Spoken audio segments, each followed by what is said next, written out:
Good evening, everyone. Welcome to our monthly voting meeting here at Athens-Clarke County City Hall. It is Tuesday, February 5th, 2019. We are going to begin with a roll call from the clerk. Here. Parker. Here. Lane. Here. Wright. Present. Denson. Here. Naismith. Present. Edwards. Here. Harrod. Present. Thornton. Here. Hamby. Here.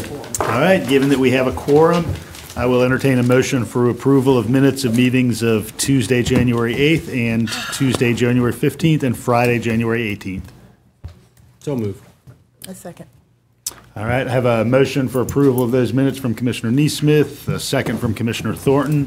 All in favor? Aye. All opposed, same sign. Hearing none, meeting minutes from those three meetings are approved. Do we have any written communications? No, we have none tonight. All right, with no written communications, we're going to move on to citizen input. There are multiple opportunities tonight for citizen input. We're going to have input on the consent agenda, input on old and new business, and input on the zoning agenda. Would any commissioner like to remove an item from the consent agenda before we have public input? Commissioner Parker. I'd like to remove item number 3. All right, item number 3. Make that note. Any other commissioner like to remove an item from the consent agenda tonight? All right, hearing none, now is the time for public input on the consent agenda.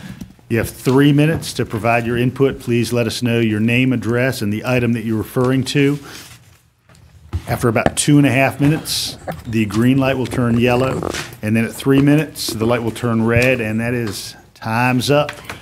Any public input on the consent agenda tonight? Step right up.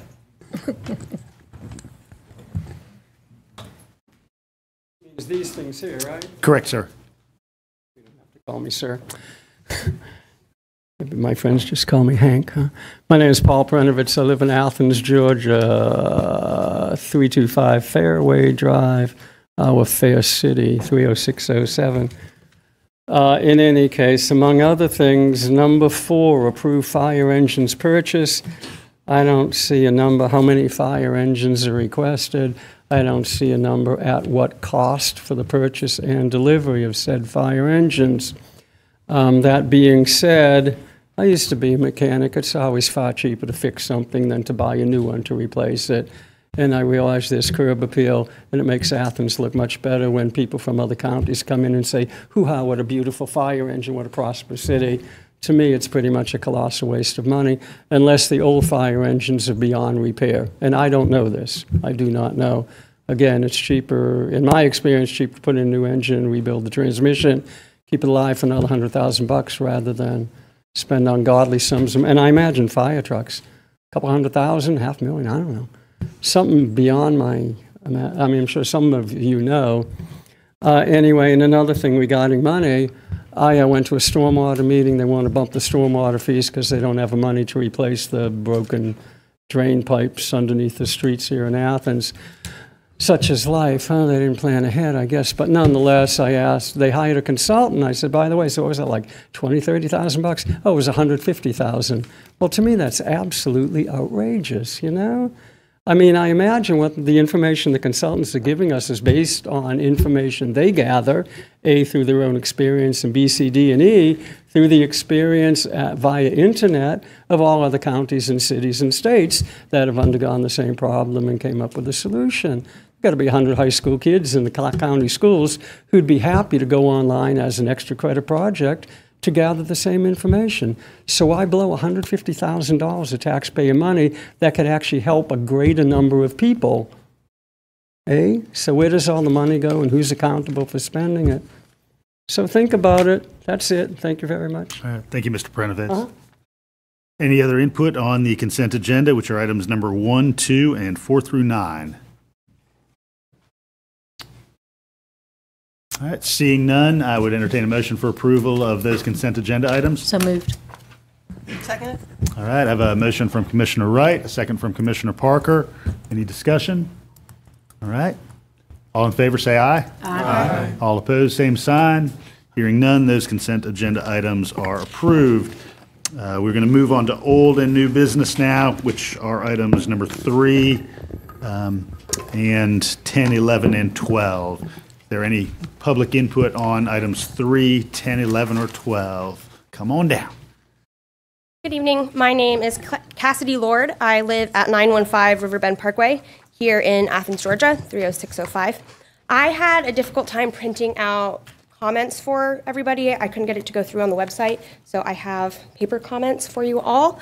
The last time I saw you, I mentioned a few projects the county has been working on and how I thought that they could be tied together to achieve a greater goal. I have those items listed at the bottom of those comments. Today, I'd like to extrapolate a little bit further on that. There are multiple projects the county has undertaken that are setting us up very nicely for a land prioritization. By compiling data we already have on old growth forest stands, green space, riparian buffer connectivity, and high priority habitat areas, the county has the ability to catalog the health and environmental integrity of its lands, both public and private. The stormwater ordinance revision regarding redevelopment are essentially the keystone of all of this work. They provide the incentive to guide development away from environmentally sensitive areas, preserving our green space. This is important for the aesthetics of our town, but it's also vital for the health of our watershed and our residents. We all drink water that is taken out of the North Oconee River. Before that water enters the river, it flows over pastures, forests, parking lots. You can imagine that the more parking lots it flows over, the more contaminants that water is picking up before it enters our rivers, which is contaminants that we have to treat and pull out before we can drink it. This is why the revisions are so important. These revisions also provide the mechanism to make repairs to an already aging stormwater system. If I bought a 60-year-old house, I'd probably want to fix my old plumbing before I put in a new master bedroom and bath. Given this information, which lot would you rather have a new warehouse and parking lot put on?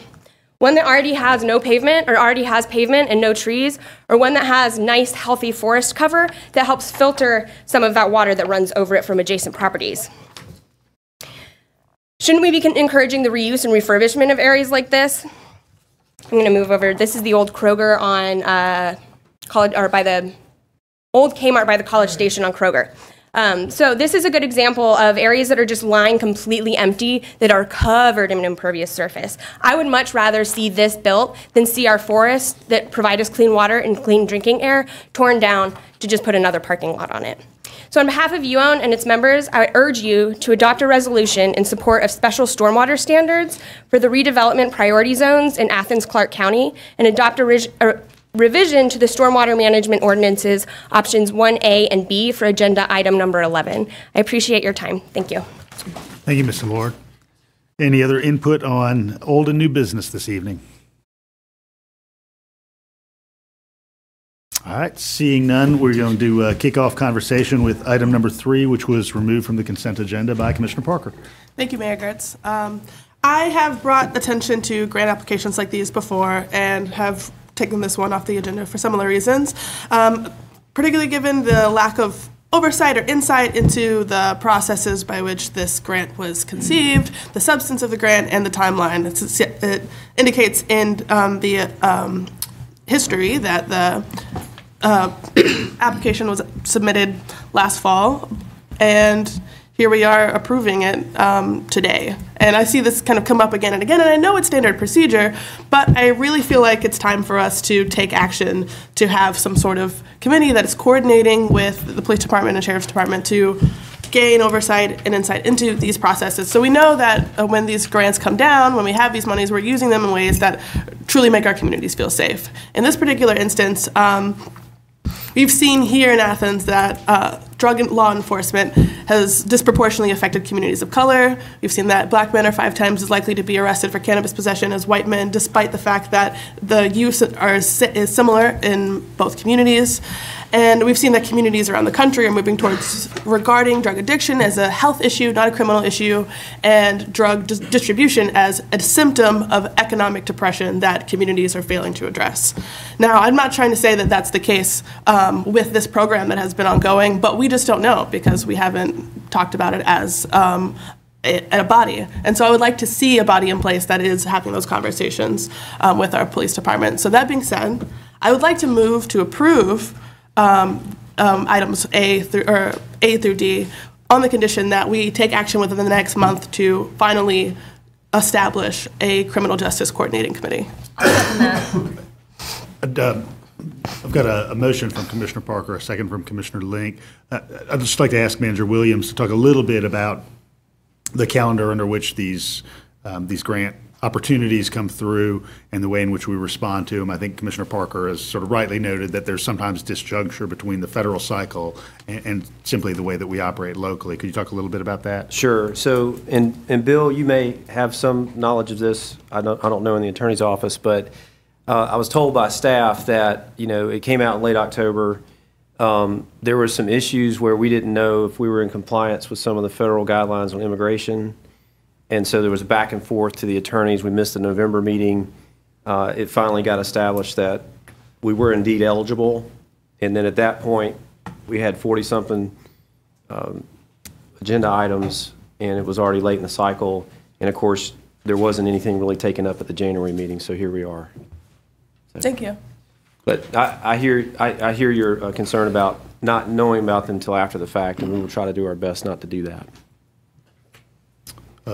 Question from Commissioner Link. I just want to point out that I believe it was about a decade ago, there was a criminal justice task force that produced a report offering, a long list of recommendations towards improving our local criminal justice system, which many have been implemented, things like our drug accountability courts. But one of those things that has not been implemented is a criminal justice coordinating committee, a kind of citizen-involved committee that would hopefully offer oversight on things like this and other recommendations with any number of issues that having to do with criminal justice in our community. And I know Mayor Gertz and I, both talked about this in previous years, and Mayor Denson was pretty adamant that, this committee not be appointed. I do hope that this committee can be appointed soon. We have a new chief of police, and there's a lot more discussion on a national level about progress with criminal justice. So, I do hope that in the future a committee like that can be appointed and can be kind of that vetting body for these kinds of grants. And so we don't have to have these long, lengthy, in-depth discussions, and we have a citizen committee and a committee of qualified professionals that can kind of be that in-between communication mechanism. Commissioner Wright?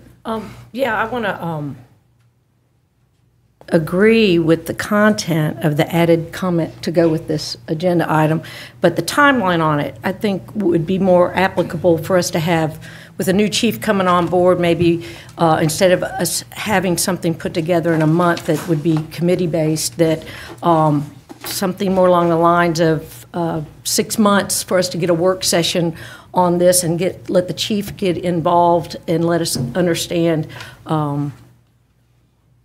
his working aspirations for that connectivity with it. And I would love to hear from some other commissioners as far as timeline, thinking, if you guys agree, I'll do a substitute motion that we approve option 1, A, B, C, D, and then within 6 months that we follow back through and have work session and some learning about these grants and how they process through the police department. I know there's a substitute That's a motion from substitute Commissioner motion. Wright and a second from Commissioner Neesmith. Did you have additional comment, Commissioner Yes, I Neesmith? do. Yeah.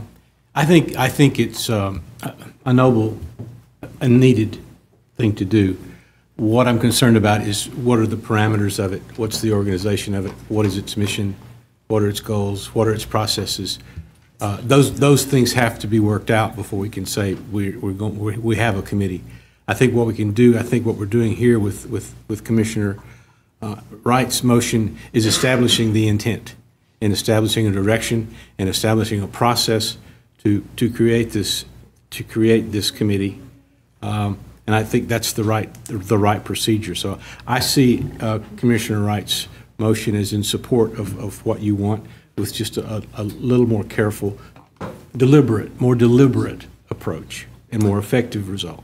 I'll add to the conversation that I've already lined up for our March work session an overview of the criminal justice system, describing the components of that system and their interplay, and providing an historical snapshot of the things that have been taken advantage of in this community and the things that are underway statewide, and then lining up where we can move next as a locality, both in terms of our organization and functionality, and then some ordinance updates as well, so that we're thinking broadly and thinking about the big picture of the criminal justice system, which, as everybody knows, has lots of distinct players, many of them independently elected folks, some of them appointed.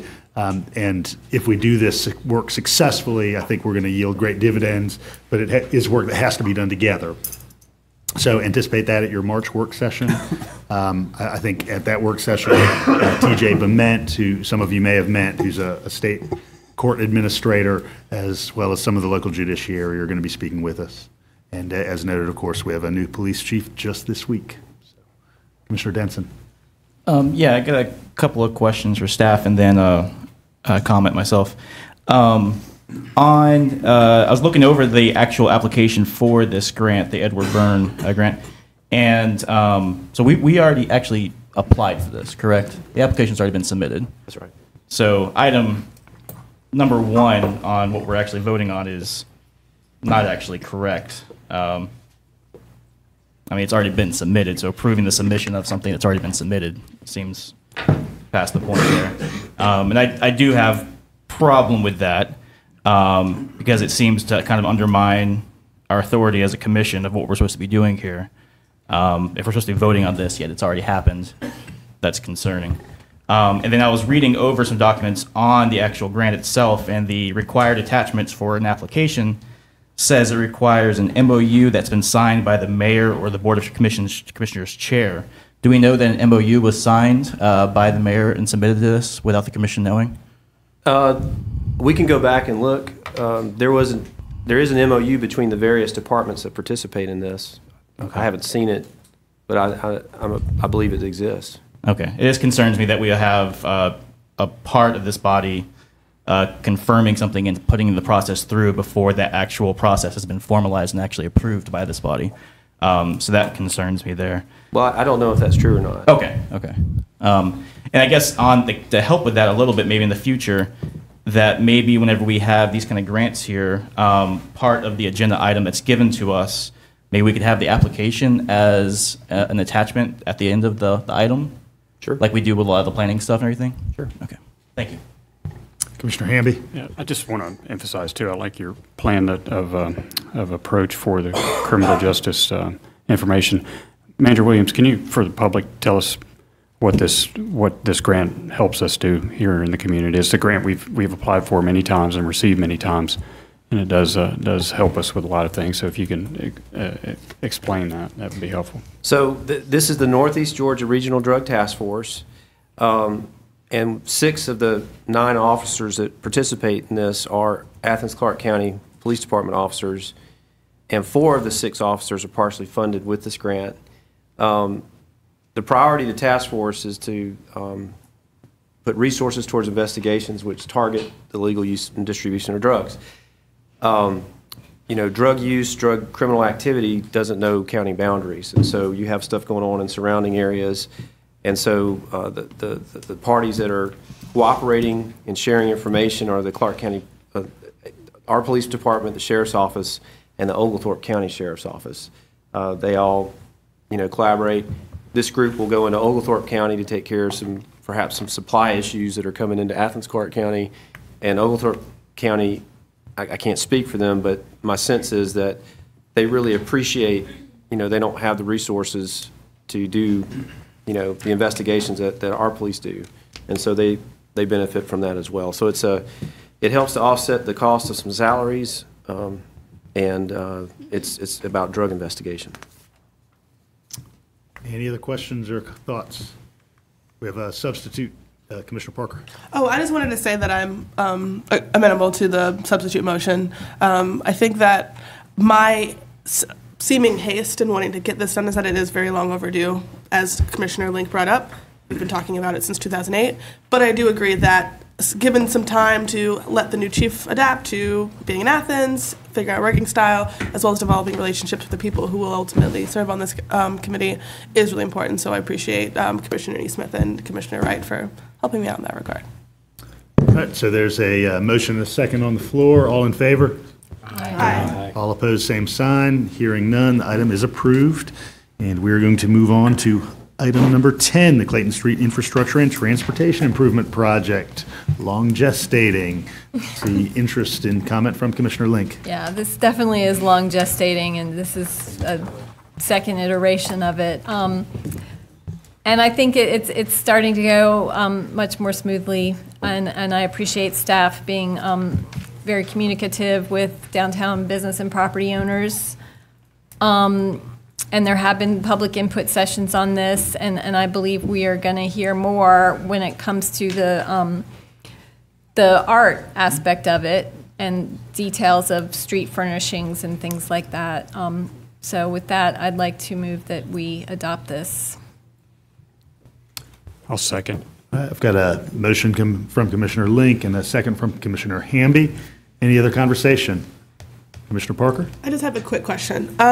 So I noticed that in the results of the public input, interest in Wi-Fi downtown was highly popular. 43 people said it would be nice, and 20 said it would be essential. And I wonder if moving forward on the plan that we have, the phase 2 that we have today, would limit or impede making action on that particular interest in future. In terms of like moving utilities around, we've talked before about the uselessness of doing things twice when you don't have to. If, you know, some projects will easily go together. So I just wanted to inquire about that. That's a great point, Commissioner Parker. As a matter of fact, it's cheap to put conduit down when the grounds open up. So we're going to put some empty conduit along Clayton Street. Cool. And we can pull fiber through there at another time. Awesome. Now, Wi-Fi would be separate from that. Right. That's the infrastructure part. Right, right. I think that's getting at what you're talking about. Okay.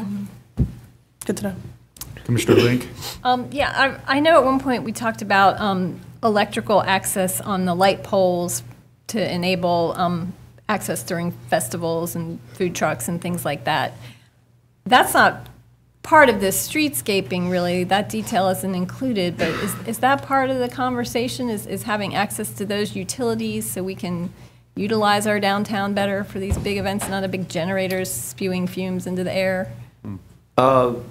I would have to check on that, Commissioner Link. I don't think that if there was, I believe there's some select places for power. I don't think they're going to pull power for every light pole. But there would be some much greater access. I'd like Mike's to confirm nodding over that. there. And certainly, by moving forward tonight, you wouldn't preempt the ability to do that. But let me check on that. Okay, I just want to make sure that, you know, while the infrastructure's going in, we optimize it.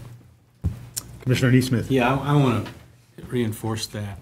Having started the farmers market years ago in front of City Hall, that was our single biggest problem, was not having power. And so we had generators out there spewing fumes and making noise and making it quite unpleasant.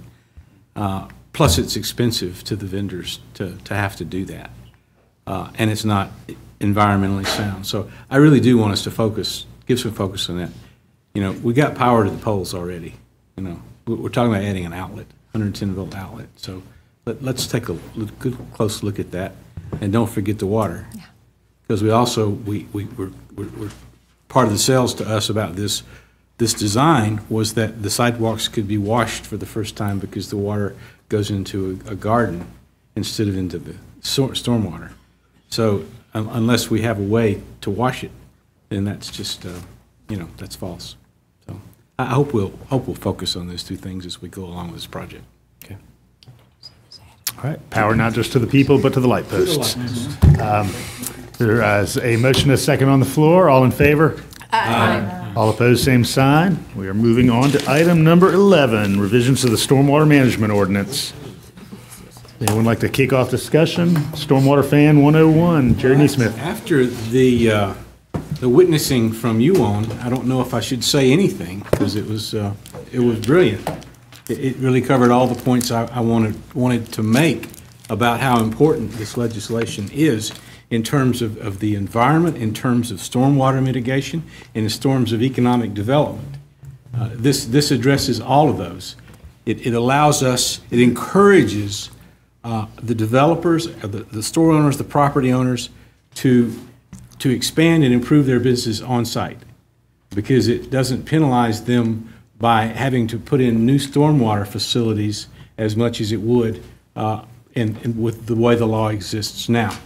And it also requires them to do less than they would have to do if they moved to a greenfield and developed a whole new site. So this is a good ordinance for those reasons. And I don't know if I need to say anything else. I could talk for an hour and you really wouldn't enjoy it. Right? Yeah, Right, Allison? that's enough. That's enough? Okay. So I'll move that we approve this item. I'll second. We have a motion from Commissioner Neesmith, a second from Commissioner Link. Any further discussion? I think Bill has an ordinance to read. An ordinance to amend the code of Athens-Clarke County, Georgia with respect to stormwater management and for other purposes. All right. Any further discussion? Hearing none, all in favor? Aye. All opposed, same sign. Ordinance is approved. Moving on to similar item number 12, stormwater standards for linear transportation projects. Commissioner Neesmith. It's another good ordinance, and I have just this piddly little thing to pick with Bill, and he knows what it is. The ordinance is entitled Stormwater Standards for Linear Transportation Projects. And in the background, it says it's standards for linear transportation projects. Then it goes on and defines transportation projects. It doesn't define linear transportation projects. And it goes on and talks about the applicability to transportation projects. But nowhere in here does it talk about it being applicable or define what a linear transportation process is. So, Bill, I want to make the motion, and you can tell me if this is wrong, simply that we approve this, but we change everywhere it says transportation project to linear transportation project. That's my motion. Attorney Berryman, is that acceptable? Certainly, we can do that. Would you mind repeating that, Commissioner? Yes.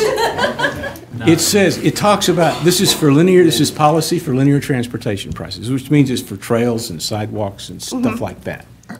And but it doesn't define what a linear transportation project is. It defines a transportation project, but not a linear transportation. It doesn't differentiate linear transportation No, projects. well, just in the defense of TPW and me, I will say that when it defines transportation project as street, sidewalk, bike facility, or trail, those are linear projects as opposed to, say, the park and ride, which is not a linear project.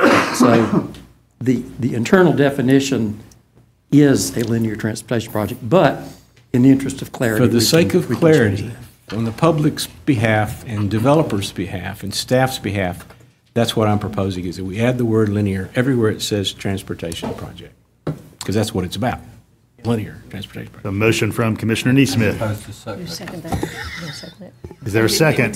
Second? Right. I second. We have a motion from Commissioner Neesmith, a second from Commissioner Parker. I will say that was very helpful, Attorney Berryman, as I was trying to figure out for myself what a non-linear transportation project may look like, and whether a merry-go-round was just the only example that could come to mind. Any other conversation? All right, hearing none, all in favor? Aye. All opposed, same sign. All right, we are going to move on to our public hearing and deliberation on recommendations from the Athens-Clarke County Planning Commission. All proposed recommendations will be disposed of item by item by the receipt of public input, the close of public input, and consideration of each item from the commission. There will be separate opportunity for public input on each one of these items. Prior to this meeting, members of the public have an opportunity to sign up for a 10-minute block of time for or opposed to any project. I understand from Clerk Gene Spratlin, we have no 10-minute presentations, and so we are going to begin with item number 14, which is the rezoning at 250 Dublin Street. Any public input on 250 Dublin Street? Thank you, Mayor Gertz. Commissioners, my name is Bob Smith with Smith Planning Group. Sorry. Here we go. So I think we're at the end of a very long road. We started the design process for this project over a year ago, and we have now finally, hopefully, reached its conclusion. It hasn't been an easy process, mainly because our zoning and development code doesn't provide an easy avenue for the development of a cottage court or a pocket neighborhood with fee simple lots such as this is. This is an important project. As small and as insignificant as it may seem, after all, we're only talking about 13 homes. But given the site's proximity to downtown and to the Firefly, this type of and manner of infill development is an alternative to conventional development patterns that communities are seeking. This development builds upon the existing fabric of the East Athens community, while at the same time offers a lifestyle that fosters community in and of itself. As you know, we have a letter of intent from the Athens Land Trust for up to 3 of the homes to be placed in their affordable housing program.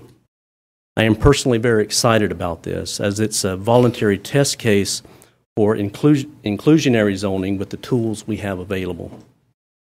This project received a unanimous vote of approval from the Planning Commission, and I thank you in advance should you choose to support this project. I'll be happy to answer any questions at the appropriate time. Thank you, Mr. Smith. Any other public input on item number 14, Dublin Street?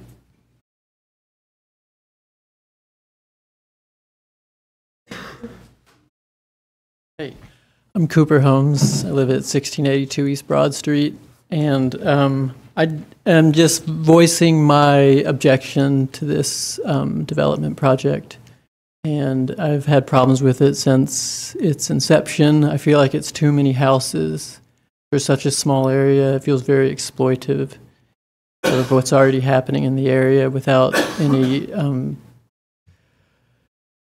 just keeping the ball rolling too fast of progress and development for that area with no acknowledgement of the people that have been there for a long time. These houses are going to be too much money. There's too many of them, and granted, it's a modern or more progressive version of a cul-de-sac development. It's essentially the same thing. It's going to take the neighborhood in the direction that I don't want to see it go personally. And I feel like, yeah, that's what I have to say. Thanks. Thank you. And repeat your last name for me, please. Holmes, Holmes. Holmes. Thank you. Thank you, Mr. Holmes. All right. Any other public input on item number 14? Good evening.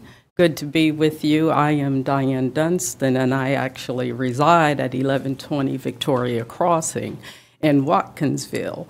I am a member of East Friendship Baptist Church, have been for the past 30 years active member of this community as Dr. Diane Dunstan, and I am here to speak on behalf of the many elderly citizens in East Athens who belong to our church, who are very concerned about this development, which will be in their backyards. They're concerned about being able to stay in their homes and definitely being able to keep their property as the taxes go up and as the community continues to change. 13 units, not that much, approximately $200,000 homes out of the reach of the majority of the citizens in the community. And so as you deliberate and make your decisions, remember that you promised the community affordable housing, that they would be able to take a part in it. And 20 years from now, think about that when they're gone. And those who can afford $200,000 homes are living and having a good time. Thank you. Thank you, Dr. Dunstan. Any other public input on item number 14?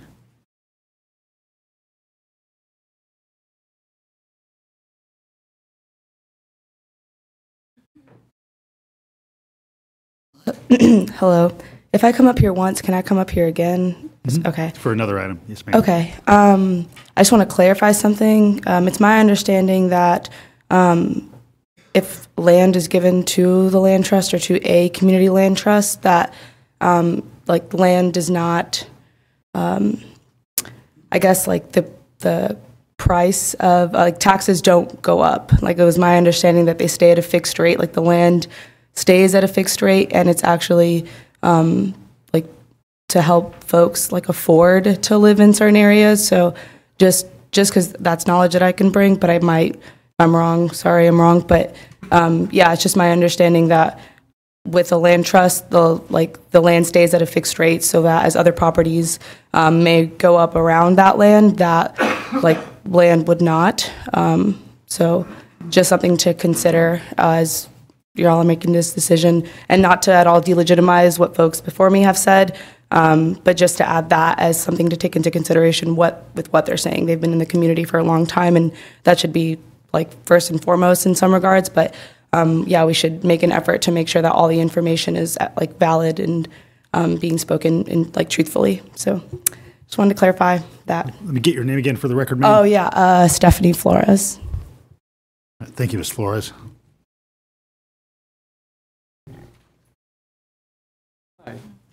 Hi, I'm Paul Prenovitz once again. I'm confused. My impression 13 houses are going to be built, and I'm thinking, well, maybe if the land trust funds a few of them, maybe taxes will be frozen. I really don't know. I mean, I used to live in Normal Town, and I know that the house I sold for $47,000, 15 years ago, probably 10 years ago, is probably worth 180 now. Well, I know there were older residents in that neighborhood behind Athens Regional, now known as Piedmont, who have literally been taxed out. I mean, when you got a $50,000 house, something surrounded by $200,000 houses, eventually the assessors realize that your land, your house is worth more than what it had been before the new development came in.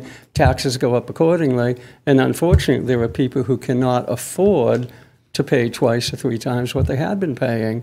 So there's going to be a tremendous impact on the poor folks in any particular neighborhood where developers come in and build new houses. That's all. Thank you, Mr. Brenovitz. All right. Any other public input on item number 14?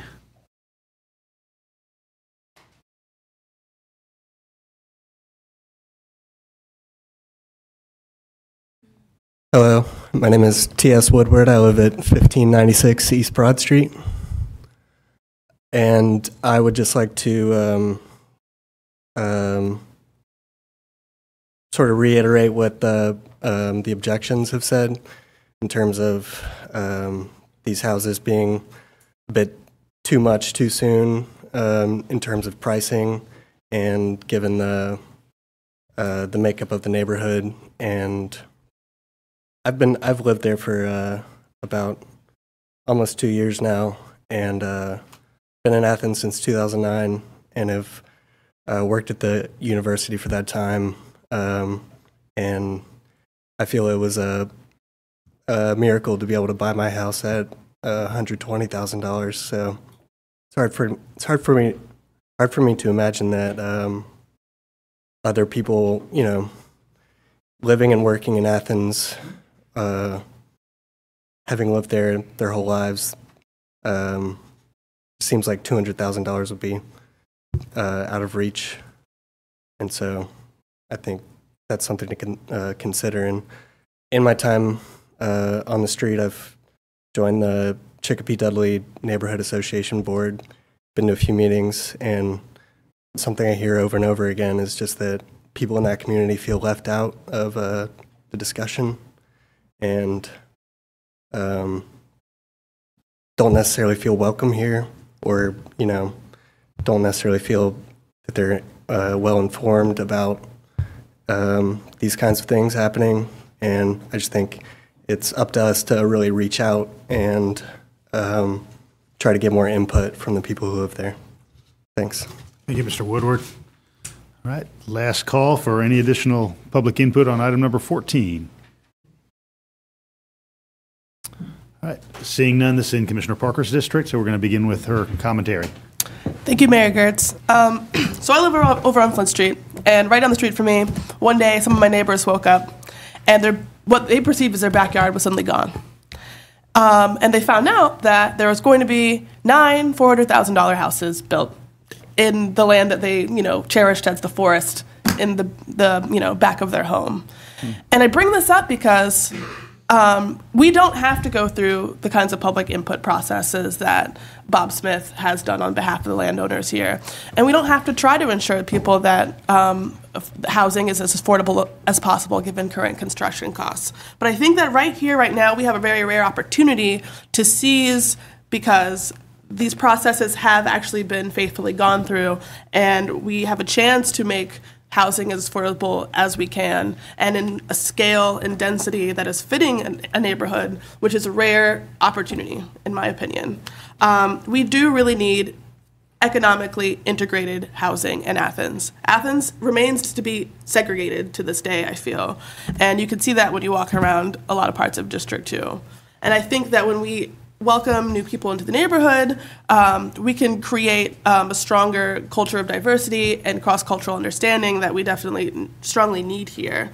But I hear the concerns of a lot of my constituents that property taxes are going to go up, or people are going to have to move out of their homes because they can't afford to live there anymore, or that the homes that are being proposed for construction here are going to be out of reach of the folks that currently live there. And those are very real concerns that I am going to have to trust that we as a body are going to be aggressive in addressing. Because yes, this community definitely needs and is owed economic uplift, and it's written in our charter that an anti-poverty program is owed to them. And at this point in time, it hasn't been faithfully delivered upon, and it shouldn't have to be hard to imagine that an African-American family could own a $200,000 home, but unfortunately that's where we're at right now. And so we have to push very ardently to ensure that people don't have to come up to the podium with these concerns anymore, that they feel that they have the economic security to continue to live in the community that they've been raised in, or to buy homes in the communities that make them feel safe and welcome here in Athens.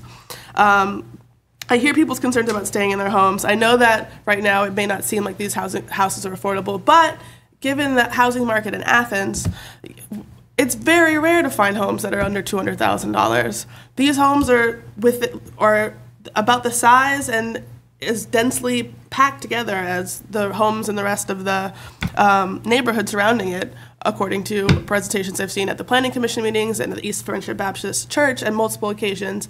And so I feel like for those reasons, it's going to fit in with the rest of the neighborhood. In order to have confidence in pushing this proposal through, though, I'm going to have faith in the folks sitting here behind the rail with me, that we're going to work on the poverty problem that we see in District 2, that we're going to work on the property tax issues that many of our elderly citizens are facing, so that the concerns that were brought up to the podium don't have to keep people awake at night anymore. So with all that being said, I would like to motion to approve the zoning change and the planned development. I'll second it. I have a motion from Commissioner Parker, a second from Commissioner Davenport, and Attorney Berryman's going to read an ordinance. Well, actually, there are two votes required. The first one is for the change to the future development map. So if you could change your motion to make that for the future development map. And then the Mayor Commission can vote on that, and then we'll do the ordinance after that. I need a second on that. I motion that we change the future development map. A second. All right, so we have a motion from Commissioner Parker, second from Commissioner Davenport regarding the change to the future development map. Any further discussion? And I need to read the ordinance. All right, Attorney Berryman. Go ahead, Commissioner Danson. And just to back up, so the same points that Commissioner Parker made there, and to expand it a little bit, I know the Government Operations Committee is going to be talking about property tax freezes as you assigned to us later on this month. I would like to use this as an example of why it's very important for that property tax freeze not just to be talked about on a matter of age, but in a matter of income. Because if you have plenty of money, I think no matter how old you are, you're going to be able to pay property taxes. But no matter how poor you are, it doesn't matter what age you are. If you can't afford to stay in your home, I think that we need to be helping people if they're 30 years old or if they're 70 years old. So I think this is a great example of why that needs to be, we need to be thinking about it in that kind of perspective. Mr. Mayor. Commissioner Neesmith. I want to just focus on what we're deciding here today. Mr. Smith's client could have built these homes without ever talking to us. They could have built by right. Why he's made this a planned development, a PD, was because he wanted some waivers having to do with driveways, driveway locations, and some things like that. That's why it's a planned development that we're reviewing it. he didn't have to invite the Athens Land Trust to participate in this and build some truly, probably very beautiful, affordable homes that fit right into this neighborhood. I just wanted to point out I'm not arguing with what you're talking about in terms of tax relief and so forth. I'm just focusing on what it is we're deciding here and why we're deciding it. Any further public input? Oh, I'm not public. Commissioner Link? Yeah, I want to thank Mr. Smith too. Shortly after Commissioner Parker was elected, he reached out to me and asked how to get in touch with her. So we could meet, and Commissioner Parker brought several residents of Dublin Street, and we looked at the preliminary plans for this, and quite frankly, Athens is a growing community. We can't stop that at this point. We need more housing. We certainly need more affordable housing. But there's also a demand for this moderate income housing. That's the kind of housing that our workforce housing study has said has been left out of the picture. We are getting these large scale McMansions in our single family neighborhoods, and we're getting lots of luxury student housing. It's that middle housing that's missing, and the folks that need that kind of housing are more frequently turning to neighborhoods like East Athens, like Hancock, places like Sylvia Circle and the Plaza, where they're buying older homes that were traditionally working class and lower income homes, and or they're investors and flippers going in and fixing up those homes and turning what are 100,000 homes into $300,000 homes. By providing this dozen or so moderate income homes, it's hopefully going to save some of these lower income homes from becoming flipped homes. There's a lot of complexity in the housing market. I used to run the real estate section for the Banner Herald in a former life, and I got some insight into that. This kind of housing can hopefully be a somewhat stabilizing force in the community by providing that needed housing, that needed moderate income housing, and also almost 25% of these homes will be truly affordable homes. The land trust homes typically sell for well under $100,000, and those property taxes remain stable because of the mechanism of the land trust and the land value being removed from the value of the home. So this can really bring some stability to the neighborhood and provide much needed housing that can hopefully relieve the pressure off other parts of the community. Any other input for commissioners? Commissioner Thornton. Now commissioners, right? I came in here pretty much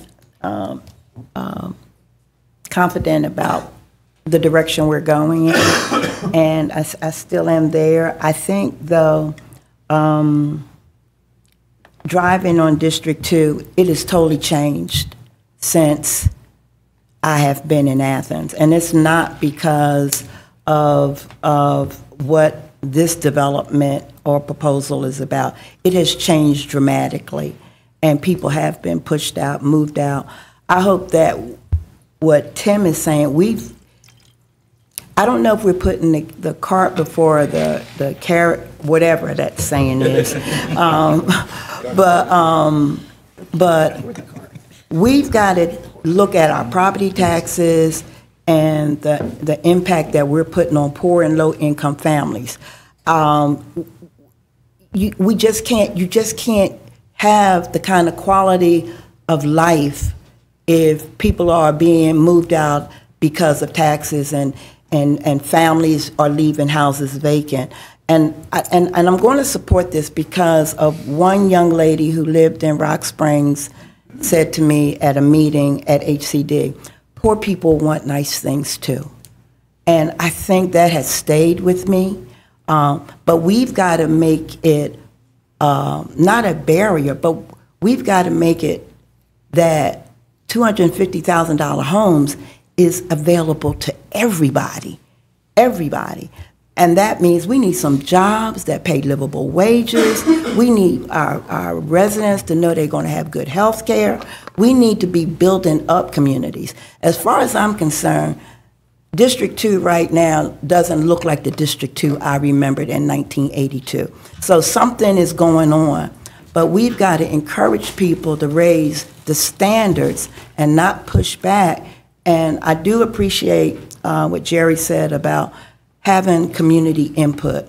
this is a great start. I think if we've had these kind of inputs in the past, we would all feel good. So I'm going to support this, but I hope these are the I hope this is the direction that we're going in. We cannot keep pricing people out of their homes. So I'm waiting for the tax conversation too. Any other input from commissioners? Commissioner Edwards. I appreciate the developers' efforts here, because when I look at the proposal, it looks like the developer is taking pride in what they're creating. And I appreciate that. Serving this community, I want to see more developments put forward like this one that show the pride of creation. You know, something that a developer is going to create that's going to stand the test of time, that's going to be something that we all have to live with. Chicopee Dudley is a great neighborhood. I used to live on North Poplar Street, and I think we're going to see more of these projects in that area because of all the wonderful public infrastructure improvements that are being made in that area with the Firefly Trail, the Dudley Park, Trail Creek Park. This is a wonderful place to live. So I do hope that we will see more developers in this area that take pride in what they're trying to create for the community. Thank you. All right. We have a motion regarding the future development map, and Attorney Berryman is going to. I jumped ahead, I made a mistake, and there's just a rezoning on this one, just the plan development. The other one that's, is it Yeah. other one? Okay. Yeah, so, sorry about that. So we'll go back to the original motion. Commissioner Parker, you support the rezoning. I make a motion to support the rezoning. I second. Okay. All right. And Now you read read the the ordinance. An ordinance to amend the code of Athens-Clarke County, Georgia with respect to rezoning a parcel of land comprising approximately 3.22 acres located at 250 Dublin Street from RS5A, single-family airport overlay, to RS5A PD, single-family residential airport overlay, plan development, and for other purposes. All right. All in favor? Aye. All opposed, same sign. All right, it's unanimous. We are going to move on to item number 15, which I believe is going to require 2 votes ultimately. So this is in Commissioner Link's district. There is a commission-defined option that Commissioner Neesmith assembled with some prior work from Commissioner Link, but I'm going to ask Commissioner Link to kick off conversation. Yeah, this is also a long time coming. This is the storied Varsity property. Commissioner Link, I apologize. I overlooked public input. Let me go ahead and get public input on this item. Item number 15. Okay.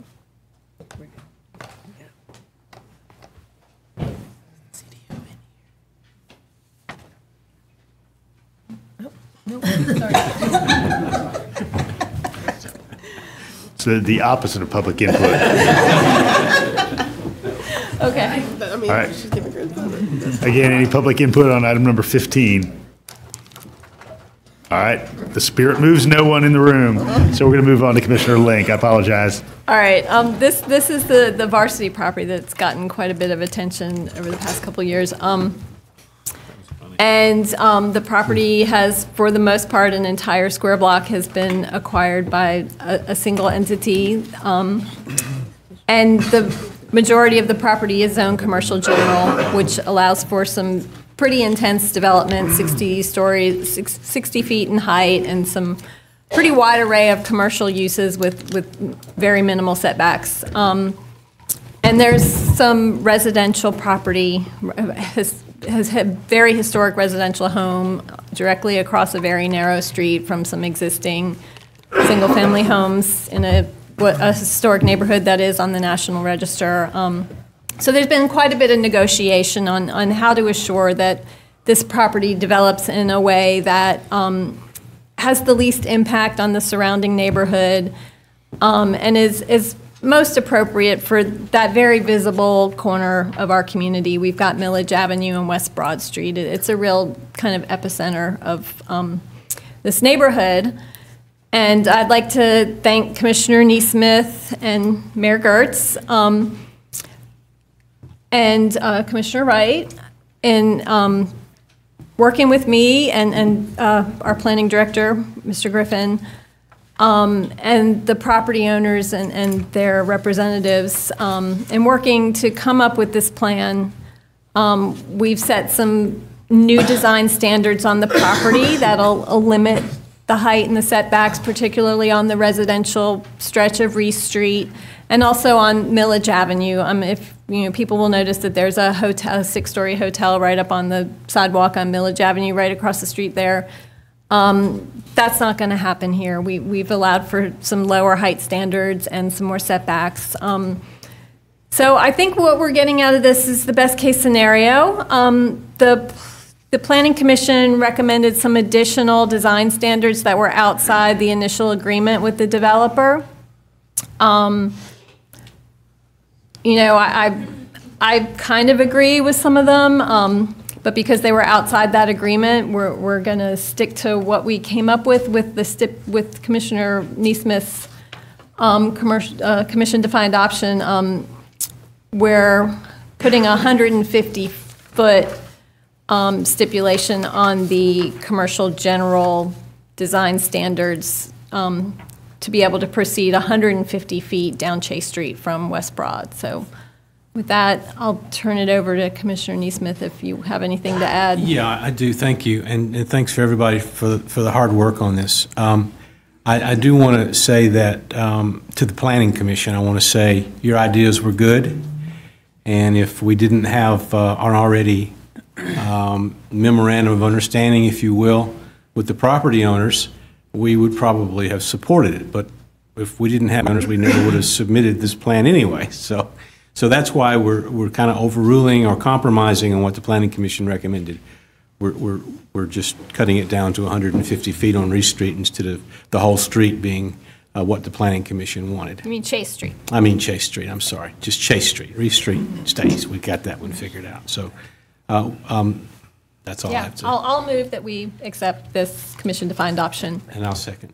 Would you make that motion for the future land use? I'll move that we accept the future land use change. I'll second. Future development map change, sorry. Second. All right, so we have a motion from Commissioner Link, a second from Commissioner Neesmith to change the future development map. Any other conversation? Hallelujah. All right, ordinance bill. Read the future development map change. An ordinance to amend the Code of Athens-Clarke County, Georgia with respect to amending the official future development map of Athens-Clarke County by changing the designation of 14 parcels of land located at 1,000 through 1,092 West Broad Street, 177 to 187 North Millage Avenue, 815 to 883 Reese Street, and 140 to 146 North Chase Street from Main Street business and traditional neighborhood to general business and for other purposes. All in favor of the CDO regarding the future development map? Aye. Aye. All opposed, same sign. All right, I'll now entertain a motion for acceptance of the commission-defined option with regard to the zoning amendment. I'll move that we accept the commission-defined option. All right. I'd like to make a remark if I could before we vote. Please. This template that we've come up with here that mitigates the impact of commercial general on the neighborhood is something we've been searching for and I know 20 years. We tried. There was some effort in the planning department that applied to Prince Avenue. Remember, commercial established or whatever it was, but it never flew. It didn't have enough public support. But this actually is a pretty good template for us to use. It doesn't have to be the same template every time, but this idea of minimizing that impact on the neighborhood streets behind is very powerful. I agree. Any other discussion? All right, Bill, please read the ordinance. An ordinance to amend the Code of Athens-Clarke County, Georgia with respect to creation of the West Broad Street Special District Overlay and rezoning 14 parcels of land totaling approximately 6.70 acres located at 1,000 to 1,092 West Broad Street, 177 to 187 North Millage Avenue, 815, 883 Reese Street, and 140 to 146 North Chase Street from CG Commercial General and RM1 Mixed Density Residential to CG WBS Commercial General West Broad Street Special District Overlay and for other purposes. All in favor? Aye. All opposed, same sign. All right, thank you, everybody, for your hard work on this. Appreciate it a lot. Good result. Yeah, took some work. All right, we are moving on to public input on item number 16 regarding Seminole Avenue and Nantahala Avenue. Any public input on Seminole Avenue and Nantahala Avenue, item number 16? Come on down.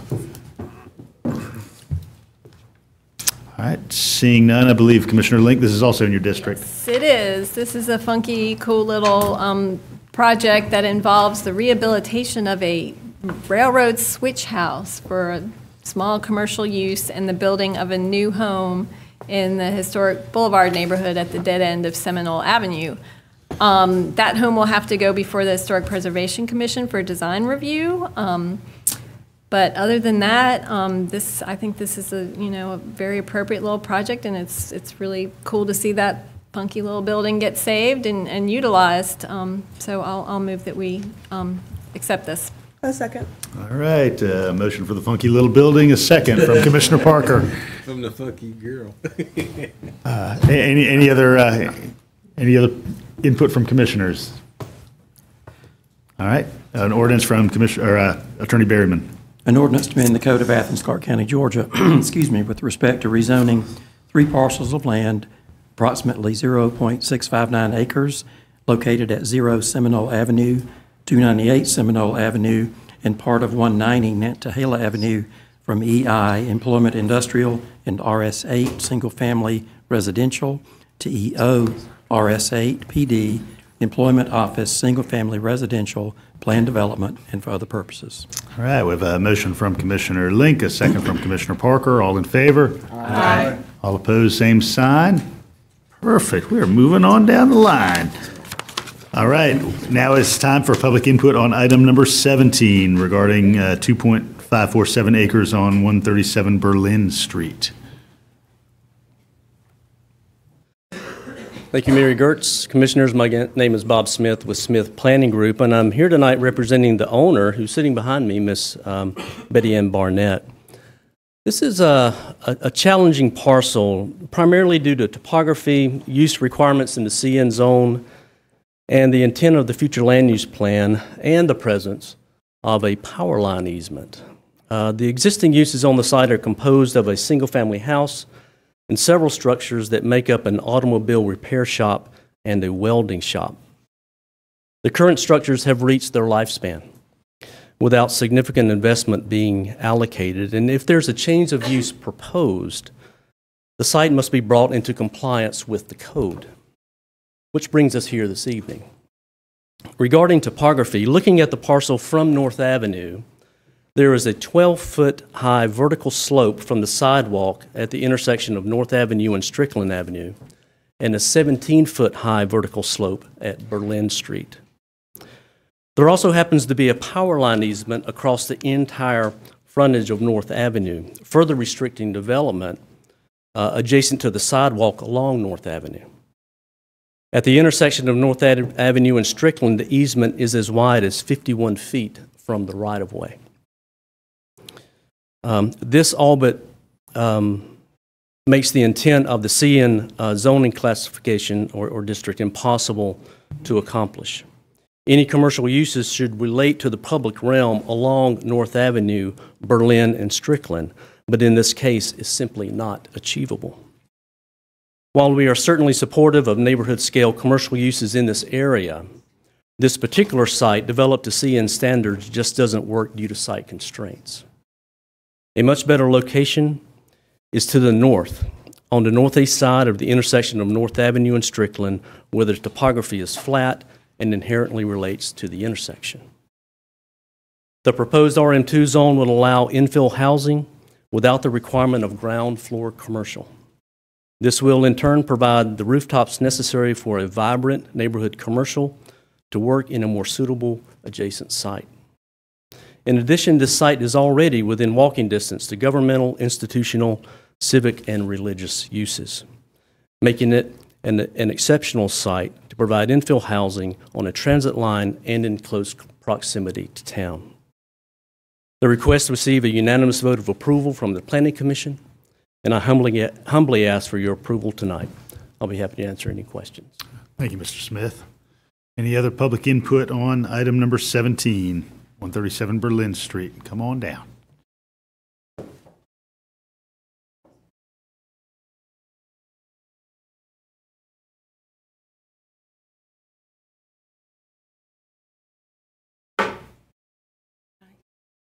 I'm Betty Ann Barnett. I'm the property owner at 137 Berlin Street. I was born and raised at that property, and needless to say, it holds a special place in my heart, and it always will. I moved back in with my mother 8.5 years ago to take care of her, and sadly, she passed away November the 18th. I have no siblings. I have no children, so there's no one to inherit the property. I knew exactly what my parents wanted.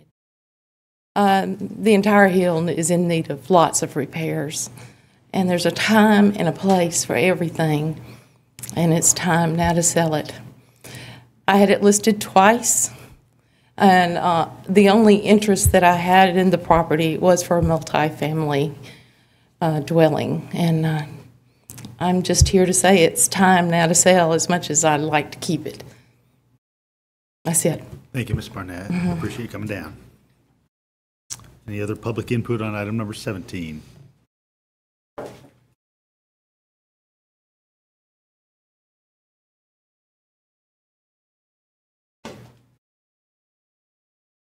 right. I believe this is in Commissioner Parker's district. Yes, it is. Thank you, Mayor Kurtz. And thank you, Ms. Barnett and Mr. Smith, for coming up and giving us some background on the property. And I think it really covers a lot of questions people might have about why this is happening. It's just not fit for commercial. You can't see it from North Avenue. I think I said the last meeting, I didn't even know it was there because I also, coming up North Avenue, frequently miss it on my right. And so I would like to move to approve the Planning Commission recommendations for a rezoning from CN to RM2. Second. All right, I have a motion from Commissioner Parker, a second from Commissioner Neesmith. Any other input from commissioners? All right, Bill, you have an ordinance to read for us? An ordinance to amend the Code of Athens-Clarke County, Georgia with respect to rezoning a parcel of land comprising approximately 2.547 acres located at 137 Berlin Street from CN Commercial Neighborhood to RM2 Mixed Density Residential and for other purposes. All in favor? Aye. All opposed, same sign. All right, it's unanimous. We're moving on to item number 18, and so we are seeking public input on project on North Avenue, 217 North Avenue. Any input from the public? Hi. It's been so long, Bob. My name is Bob Smith with Smith Planning Group, and I'm here tonight representing Levin McDougall, the owner of this parcel. He's right behind me. This site is located across the street and just down the hill from the previous request. The challenges of this site are similar due to topographic constraints, but the size of this parcel, being less than an acre, creates spatial issues when it comes to building size and placement and providing parking for commercial and residential uses, keeping in mind that there is no provision to allow for on-street parking along this portion of North Avenue. Prior to filing the rezone application, the owner approached the neighbor to the north to see if there was any interest in seeking a planned development with the two parcels combined. The neighbor, however, had just completed a renovation of the house that occupies the property and has no interest in modifying the use. So what we're left with is a commercially zoned parcel with no adjacency to similar uses or trends, creating a small, isolated commercial use which will struggle to be viable. So the request is to rezone the parcel from CN to RM2, the same zoning classification of the tract to the south. This will lift the requirement of ground floor commercial and make this a suitable site for infill housing. Like the others, the request was received a unanimous vote of approval from the Planning Commission, and I respectfully ask for your approval tonight as well. Thanks a lot. Thank you, Mr. Smith. Any other public input on 217 North Avenue? Seeing none, we're going to jump from one side of North Avenue to the other. This in Commissioner Thornton's district. I am so excited. This is my first one. I actually learned a lot. I met with Levin 2 times, and we walked the area, and then the second time, Mike Hamby and Patrick met with me because I wanted to make sure I understood what was going on. First of all, I 100% would recommend this change. But I thought it was also interesting, the conversation that we had about developers, and I think that's the direction I want to go into, working with developers. I enjoyed our conversation because Levin is already has homes that are affordable, and he's interested in what we could do one day with solar energy. And I think that that's how we build our community. It's a really, really small piece of land. I think it will bring value to that area. I'm concerned, and I feel bad that homeless people are camping out there, and he's being approached by code enforcement. So there's a lot of reasons that I do support this, but I don't think it would have been possible if we hadn't talked. And I had some support with Mike and Patrick. And I've already asked Commissioner Neesmith, do not ask me about a PD. We're not doing no PDD today. So that's my recommendation. Would you like to make that in the form of a motion? Or linear. Don't ask me about nothing linear. You need to make a motion. I'm making a motion that we accept this proposal. May I second? All right, so I've got a motion on the floor to accept the rezoning at 217 North Avenue from Commissioner Thornton, second from Commissioner Neesmith.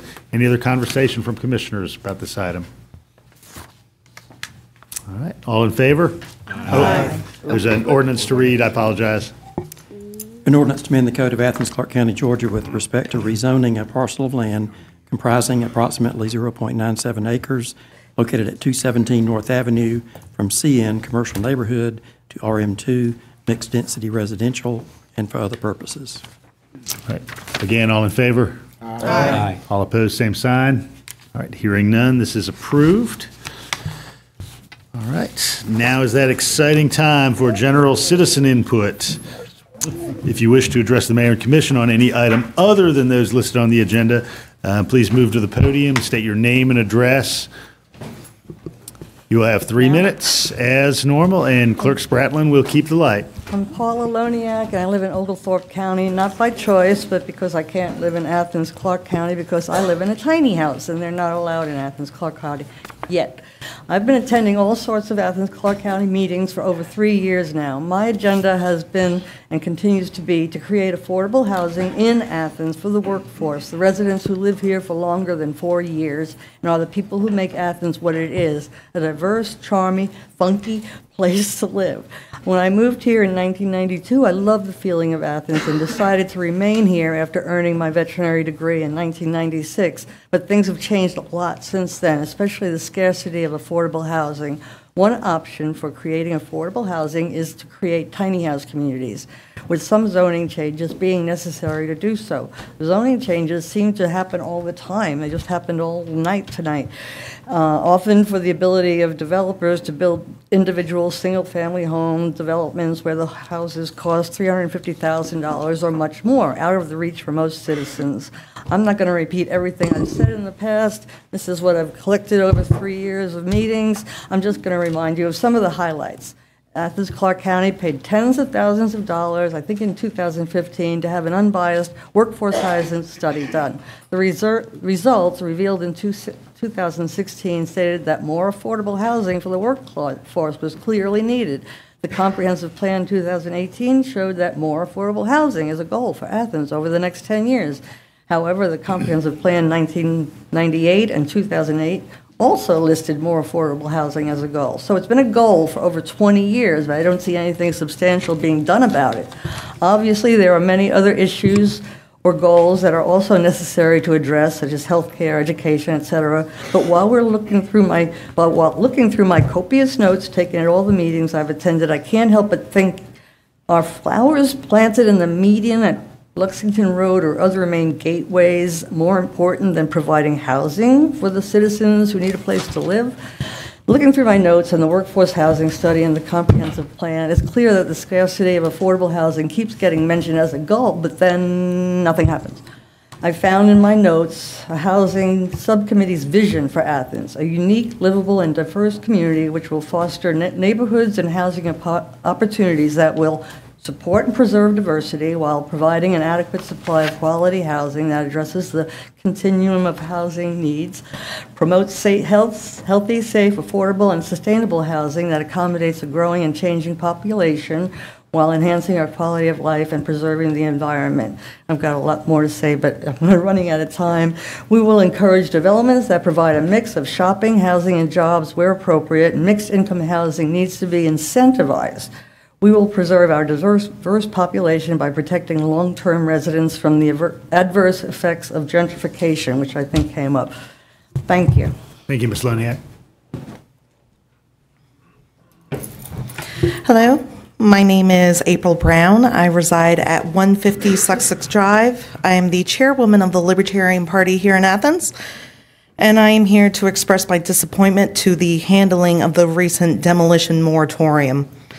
In private conversations with several commissioners, it has become very clear to me that the short notice of the emergency meeting providing the bare minimum of required transparency were insufficient for genuine public discussion. The short notice scheduling, notifications the day before the meeting, is in no way respectful of the individuals heavily invested in this issue, including the United Methodist Church, which received only hours' notice before the demolition on their request. The choice to put the meeting in a different location that excludes recording equipment seems suspicious, as if someone was able to pull a trick or two out of their sleeve. I even requested the minutes of this meeting 2 weeks ago, and still the Open Records Office does not have access to them. I've heard the excuses, but it all seems to be too much of a coincidence. Your office is a public trust, and either through carelessness or expediency, that trust has been violated. A few of you have made it clear on and off record that you're aware that the meeting was mismanaged, even if the goal was to protect the Sayes building from demolition. A 90-day hold had already been enacted to delay the demolition until commissioners could meet with the owners of the private property, but those discussions were never prioritized. Your cheery social media updates don't mention the asbestos in the walls and in the crumbling plumbing.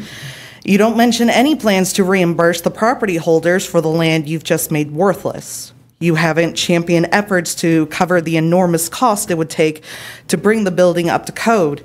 You saved a shell and celebrated your short-sighted victory. Like many Athenians, I support the goals of historical preservation. There are plenty of structures in town that I'm glad the community has gathered together and worked together to save. The Morton Theater is a great example. Done by the will of the community, voluntarily, and with the appropriate ethical fundraising, is not what the Commission has called for. I'm glad to see progress towards open discussion about future SPLOST projects, but that promise rings a bit hollow when such measures are taken to seemingly avoid public involvement and an ill-advised choice. I'm grateful for this and other opportunities you've given me to speak with you about issues of immediate concern. I look forward to the planning session next month and working together as a community to reform our criminal justice system. I just wanted to make sure that I got a chance to be heard about this particular issue. I wish I could say more, but I know my time is running out. Mr. Tommy Valentine and I of the Athens Heritage Foundation are scheduled to have a polite conversation about this moratorium soon, and I would like to have a similar conversation with as many of you as possible. Thank you. Ms. Brown. Yes, my name is Dennis Holmes, and I reside at 1965 Winterville Road, Athens, Georgia. And what I'm about to discuss here hasn't anything to do with what y'all been discussing. It's basically about the dehumanizing of a human being. Now, I have, on numerous occasions, I have brought it to Athens-Clarke County public officials about incidents that have been happening to me over and over and over. Even talked to your attorney here, and your attorney had the audacity to tell me, well, we can't do nothing unless you're actually able to tell me who you're making reference to. Well, I'm going to ask each and every last one of y'all that's sitting behind this podium here, how can you make reference to an individual that you can't see? How can you see a ghost? But I also told your attorney sitting over there that I'd be willing to take a lie detector test. And I told him, I said, sir, if I fail the lie detector test, you won't never ever have to worry about me coming forth with no type of accusation, none whatsoever. But I made him realize I wasn't going to fail that lie detector test. Because every accusation that I wrote on those letters, that I wrote to your previous mayor and also to your current mayor, Mayor Denson, Mayor Gertz, they were true. They were true.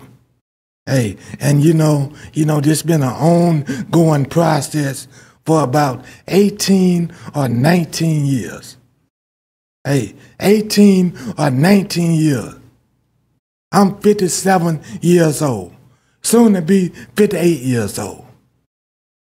Hey, now, what individual would take it upon themselves to do any other human being, any human being? It don't matter how old they are, would do any human being the way Athens-Clarke County has allowed myself to be done.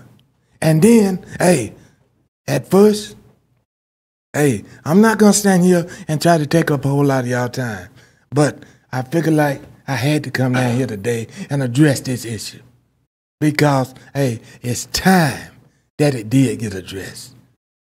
Now, I remember about 10 years ago, standing right here on the side of City Hall, the little College Avenue right here. I had an incident happen to me, and I was like, if y'all will quit doing this, I'll forgive you. Mr. Holmes, your time is up this evening, but we appreciate you coming to see us. I thought I had 3 minutes. 3 minutes, yes, sir. I thought I had 3 minutes. 3 minutes has elapsed, sir. And hey, Mayor Goods, hey, I need to come in and see you.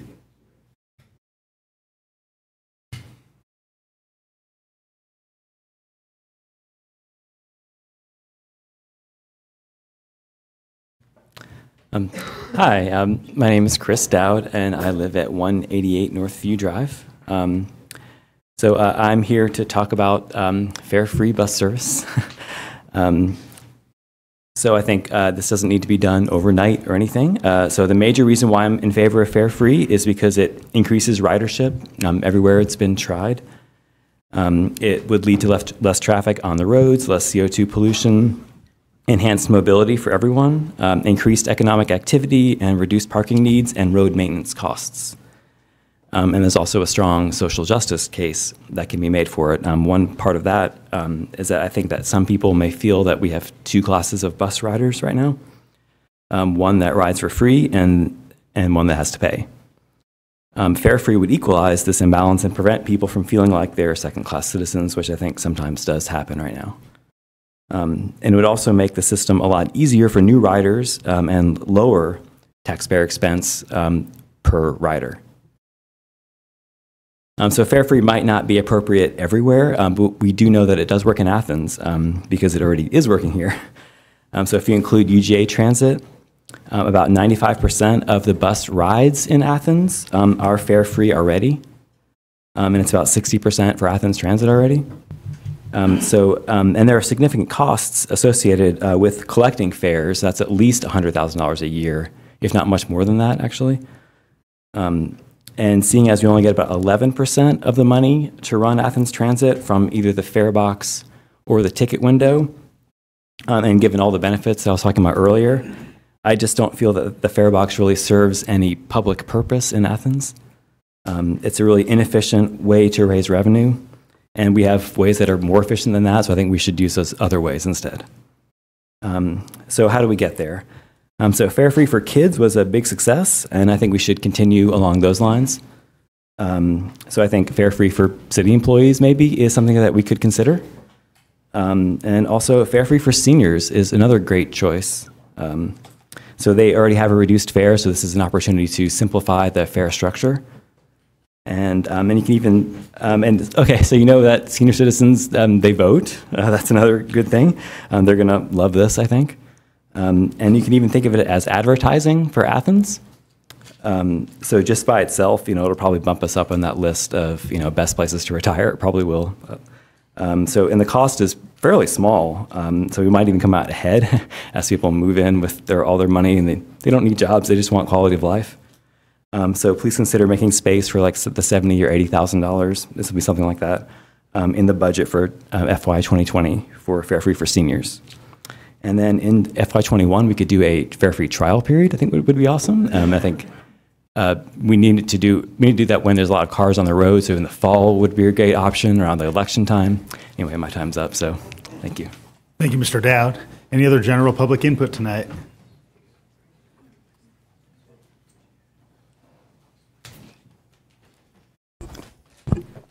Hey, my name is Sam Raffle, 230 Spalding Circle. I hope you all have had a great month. Last month I talked about 911 dispatching in a system in another state that saved the life of a small child. There's an old Hebrew saying that says to save a life is to save an entire world. So I hope you had a chance to listen to the tape that I sent y'all, the 911 tape of the system that we currently have in place. And I also wanted to share with you an article or parts of an article that occurred in the county next to us, actually just north of us. This was in Madison County. There was a newborn who had just arrived home from the hospital, and the baby, according to the mother, the eyes rolled back in her head. She lifted up, and she looked like she might be seizing.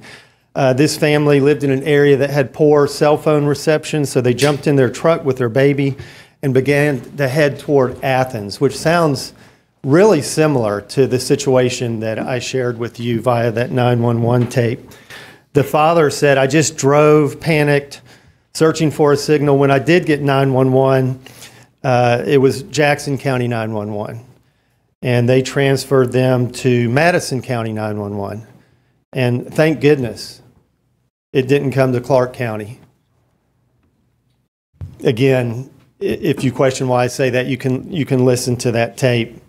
So again, a very similar, remarkably similar situation to what we had here when a driver had their baby in the back seat in cardiac arrest. But here's where it gets really different. The dispatcher Wilson, basically instructed them to to leave the roadway, quit driving toward Athens, and seek assistance to drive toward basically an ambulance.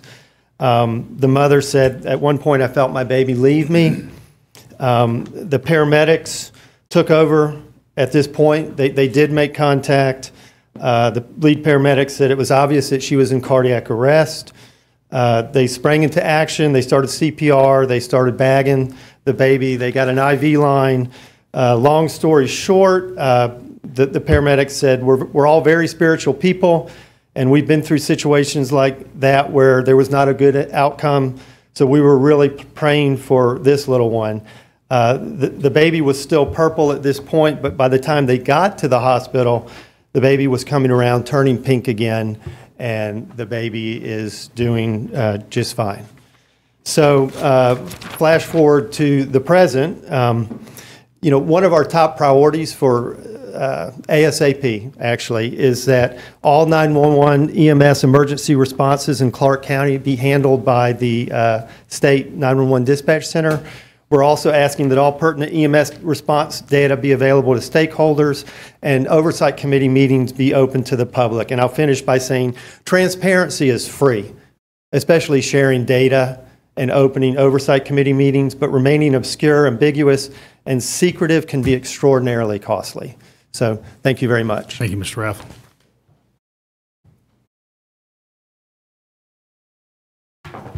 Good evening. I figured I could come again. You let Mr. Smith come up quite a bit. Thank you. We have a new chief of police. Have you heard over the past few weeks how many of my young people have died in East Athens? Have you heard about what's happened with robberies and people are afraid? They're calling. I'm here.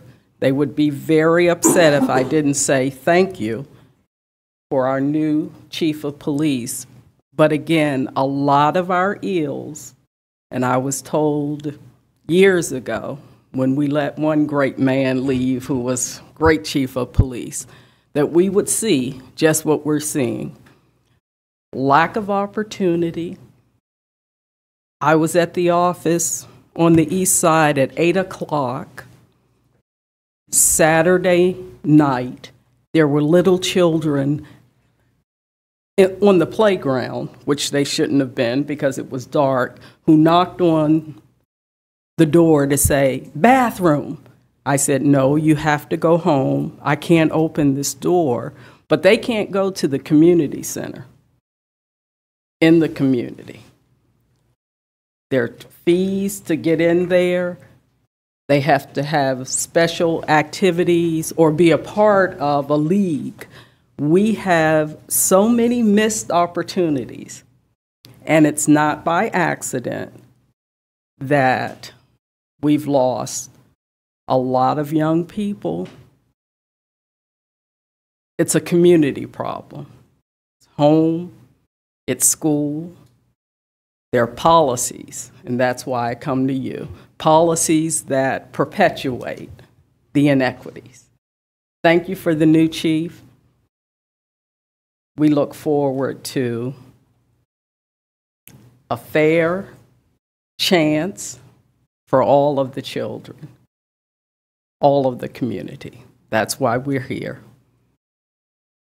Right? Thank you. Thank you, Dr. Dunstan. Again, this is the time for general public input. You have 3 minutes.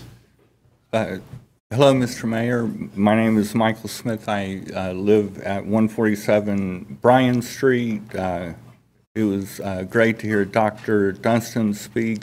I'm a big fan of hers, and I love the work that she's done in the community.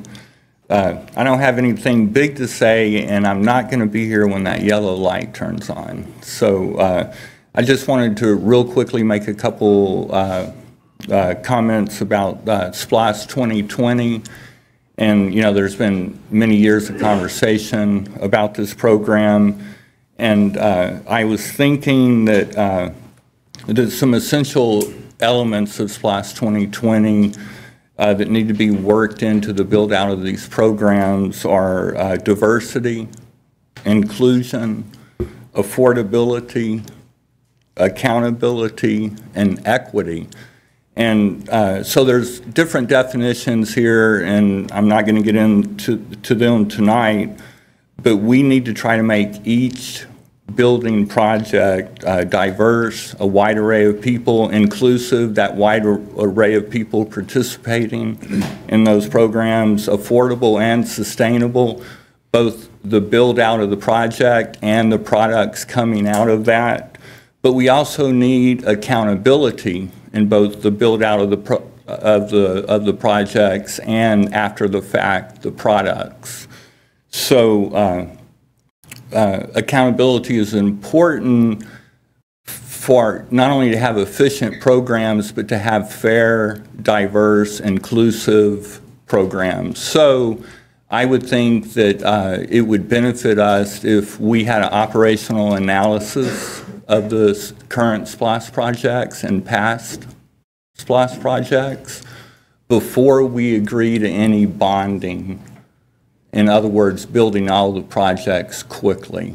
And I also think that we need to give our staff reinforcements to do this so everyone in the community can be sure that we're not only building projects that people love and people want, but also that they've been built efficiently and fairly with these standards of diversity, inclusiveness, affordability, and accountability built into the system beforehand. So thank you so much. Thank you, Mr. Smith.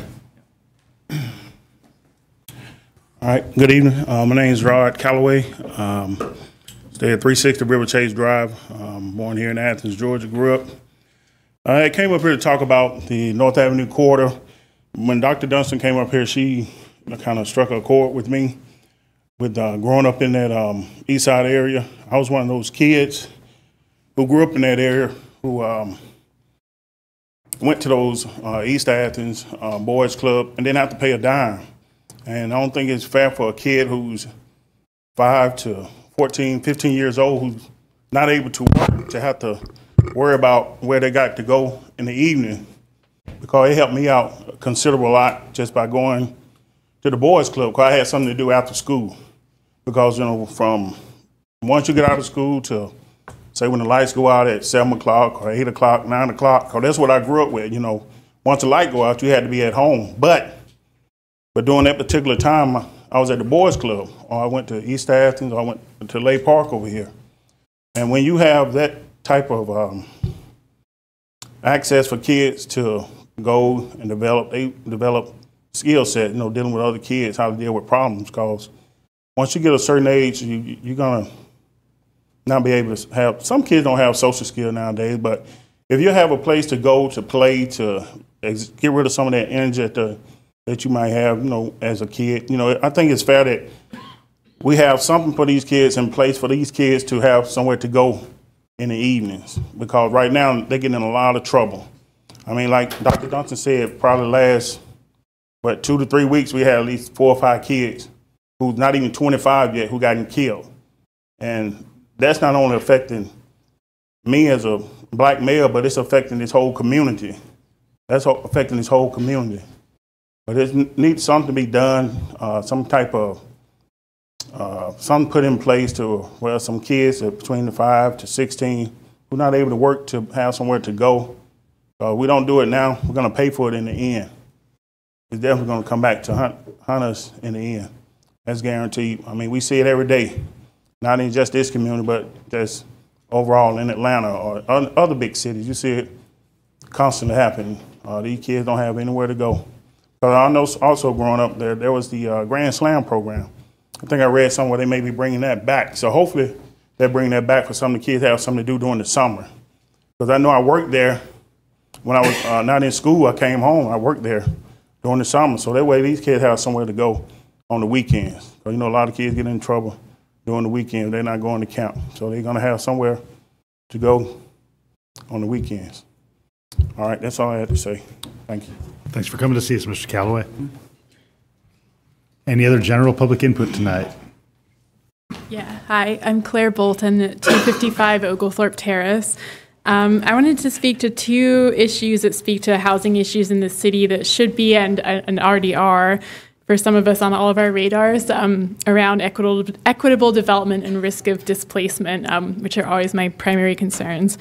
So one is the bigger picture of rapid development in East Athens, which has been brought up a few times already tonight. I keep looking at Commissioner Parker because it's your district. But so I heard from a resident who I know has also spoken with Commissioner Parker, who is a homeowner in East Athens, an African-American homeowner living in a working-class neighborhood of mostly African-American seniors.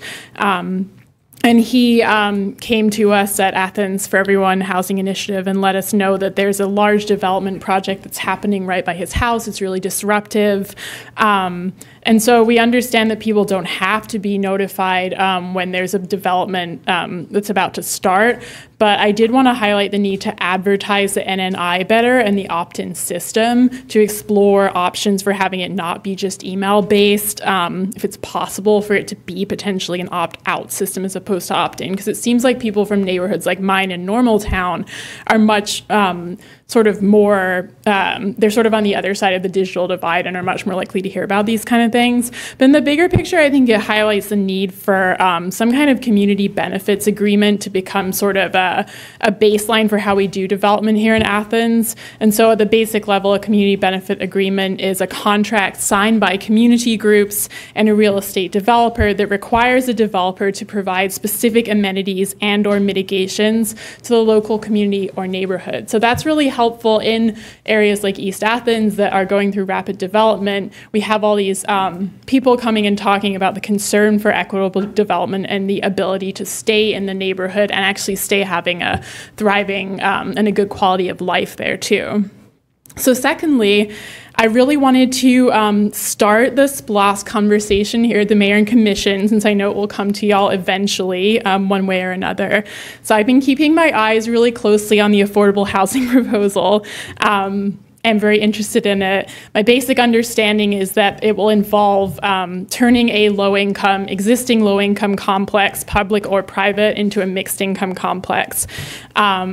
I found out sort of details about it by digging a little bit, but my concern is that right now it's so vague, and for the general public, it's really hard to understand what it really means, any of the specifics of it. Now, I understand some of those details are because it's a real estate purchase that is to be determined still. However, I think there's some really clear and specific parameters that put people first, that are anti-displacement, and that ensure that the residents of the complex in question will be able to fully benefit from the proposed project. And I believe Rochelle will talk more about those. Thank you, Ms. Bolton.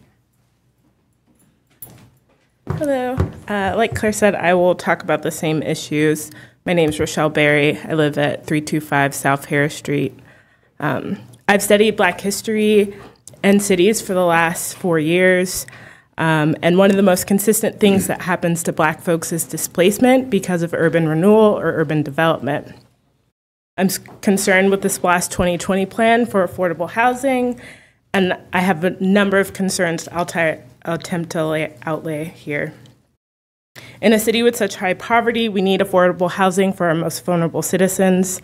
The money gathered for SPLOST is a regressive tax that impacts people with low incomes the most, so the project chosen should serve them the most. The proposal does not have a plan for displacement. It speaks to the need for a thoughtful strategy, but one is not spelled out. And we can't create or rehab affordable housing at the expense of people who live there today. My concern is that the plan is vague and we may be giving a blank check to a consortium who may use the demand for affordable housing to develop land adjacent to downtown in order to build shops and market rate units on land that's really valued. If that is the case, we should have a set of standards that must be met. I'm asking you to demand for a people-first approach. What does that look like? One that includes carefully phased construction so that minimal disruption can happen, meaning building new units and then moving people into those units instead of asking them to leave to rehab the building.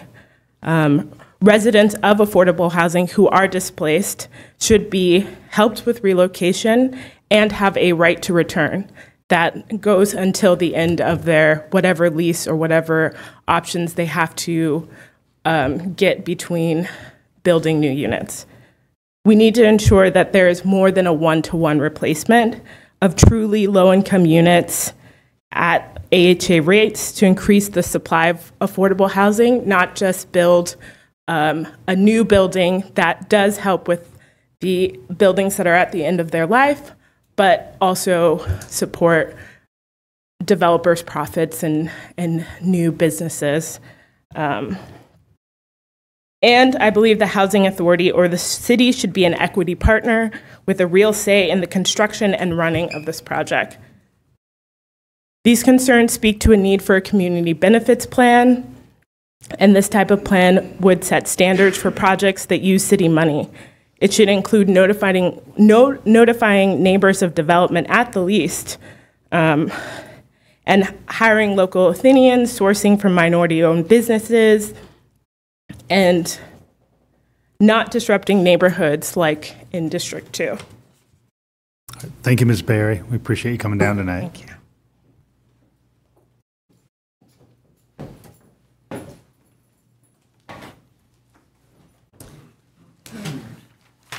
Hello again. My name is Stephanie Flores.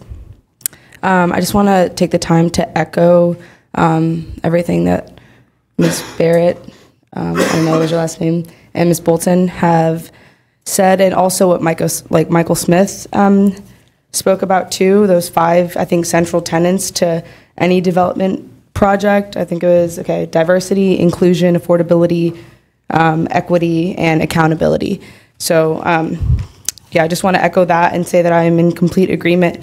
I think that historically, Black and brown bodies have always been at, I guess, like the evil hand of like displacement. Displacement has disproportionately affected Black and brown people, not just in this community, but I mean across the United States and really across the globe due to the legacy of slavery.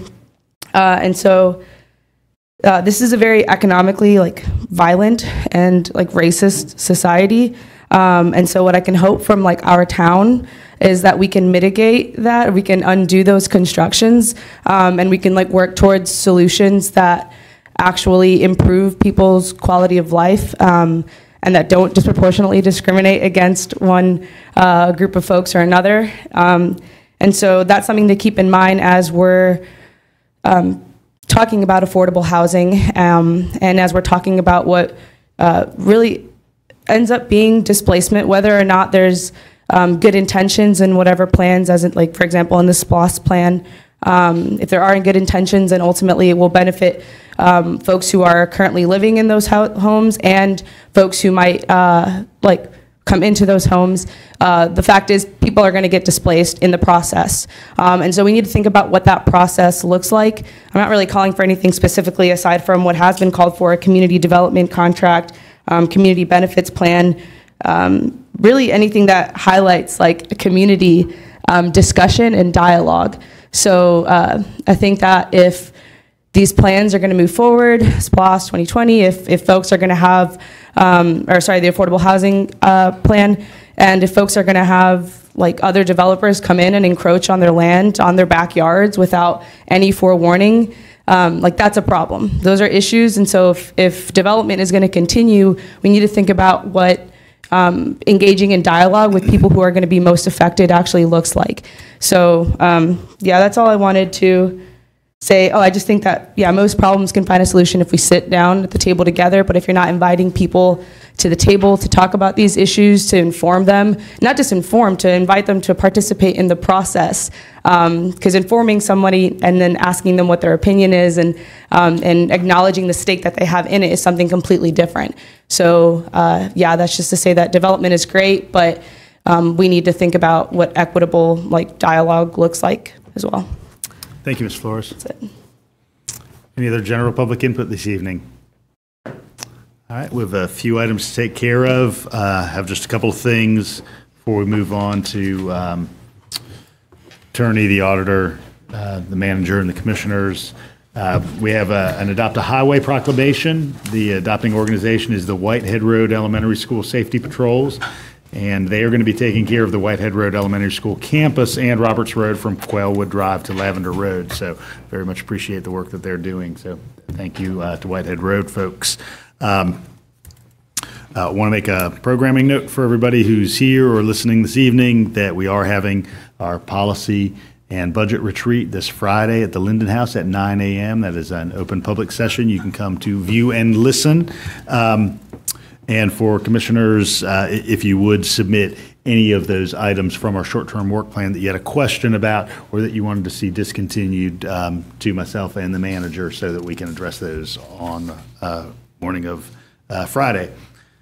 I'm going to go ahead and quickly read some commission board authority and otherwise appointments. Most of these have kind of been noted to commissioners, but I'm just noting them for the public. We are going to have as the Community Tree Council liaison, Commissioner Edwards. We are going to have as co-chairs of the Lexington Road Study Subcommittee, Commissioners Harrod and Davenport, Chair of the Atlanta Highway Study Subcommittee, Commissioner Neesmith, Representative to Action Incorporated, myself, representatives to the Board of Health, Commissioner Wright and Commissioner Link, representative to the Board of Education ELOST Oversight Committee, Commissioner Wright, members of the Joint Solid Waste Coordinating Committee, Davenport and myself, the Keep Athens-Clarke County Beautiful Liaison, Commissioner Wright, the Northeast Georgia Regional Solid Waste Management Authority Liaison, Commissioner Davenport, Chair of the Pension Board, Commissioner Hamby, the Solid Waste Citizens Advisory Board Committee members, Davenport and Harrod, Advantage Behavioral Board member, Neesmith, the Revolving Loan Fund Liaison, Commissioner Thornton, the Downtown Master Plan Subcommittee, Commissioner Edwards is chair, along with Commissioner Link, Parker, and myself. GIC members, myself and Commissioner Denson, and members of the Envision Athens IOC are Commissioners Parker, Denson, and myself. So just wanted to make note of all those and sent those out previously, but just wanted to go ahead and run down that list. I'm going to take things slightly out of order tonight. I'm going to see if there's anything from our auditor in the internal operations department. I have one. Sorry, I apologize. I have one thing. I just want to say congratulations to Robert. This is his last week with our organization, and I've enjoyed working with you, and I wish you all the success that you deserve.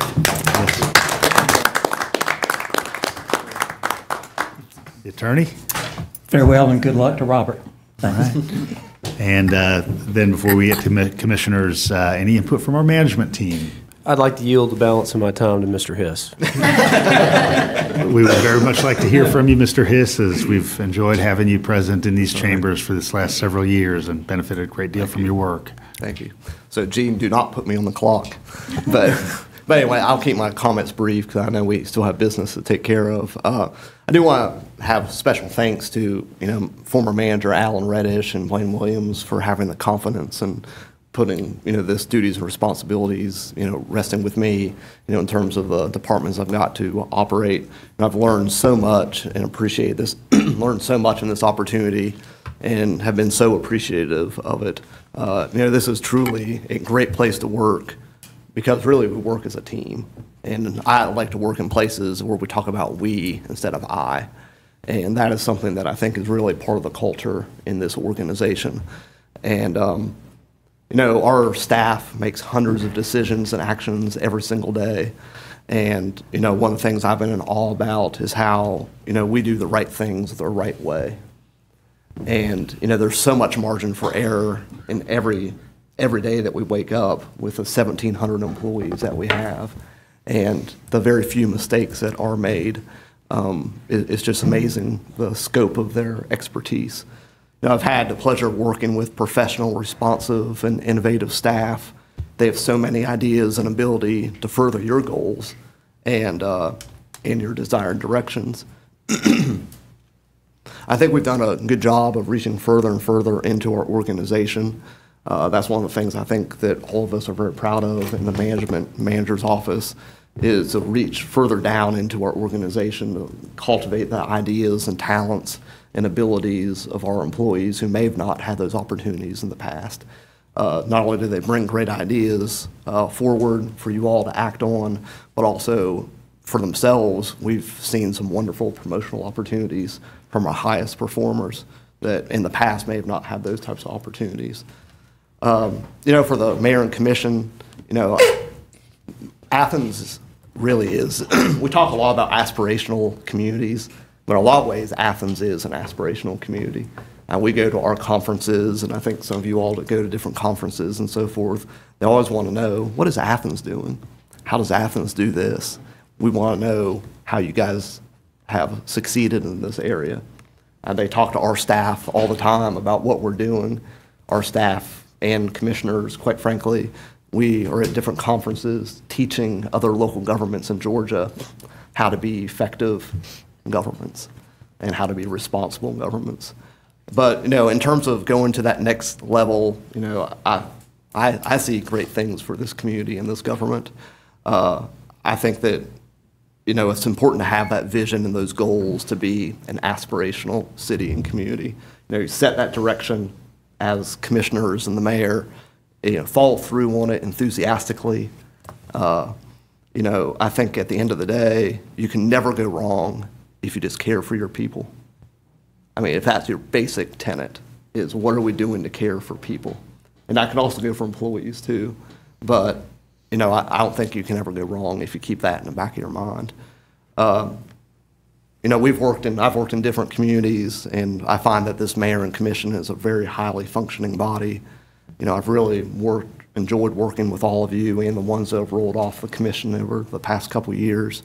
You all have a very professional approach. It's not personal, and you're able to move on to the next issue.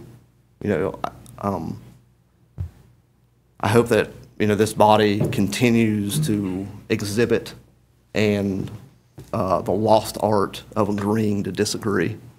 I think that's something in our society that we do not do well at, but I think that this body is a good example of that and can continue to foster that type of model for other organizations and for people in our community.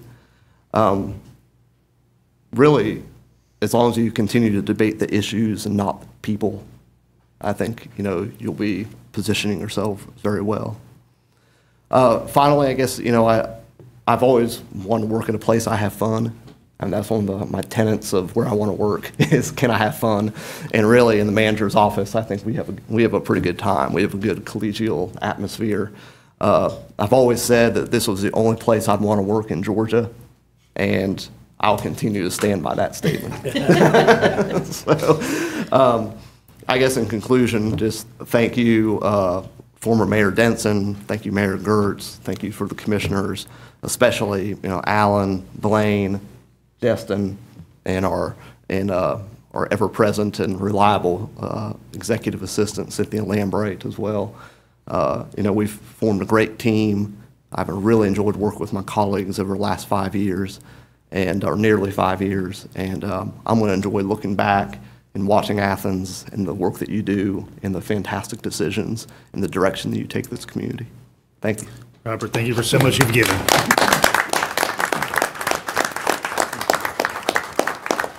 Well, I'll just briefly say I've enjoyed working with you, Robert. You serve this community and this government well, and Bedford County is going to be the better for your presence there. Absolutely. All right. Thank you so much for being here, for all of this time and giving your energy. I think it's true that our loss is Bedford County, Virginia's gain. I look forward to coming up there and seeing the great things that I know you're going to do there. All right.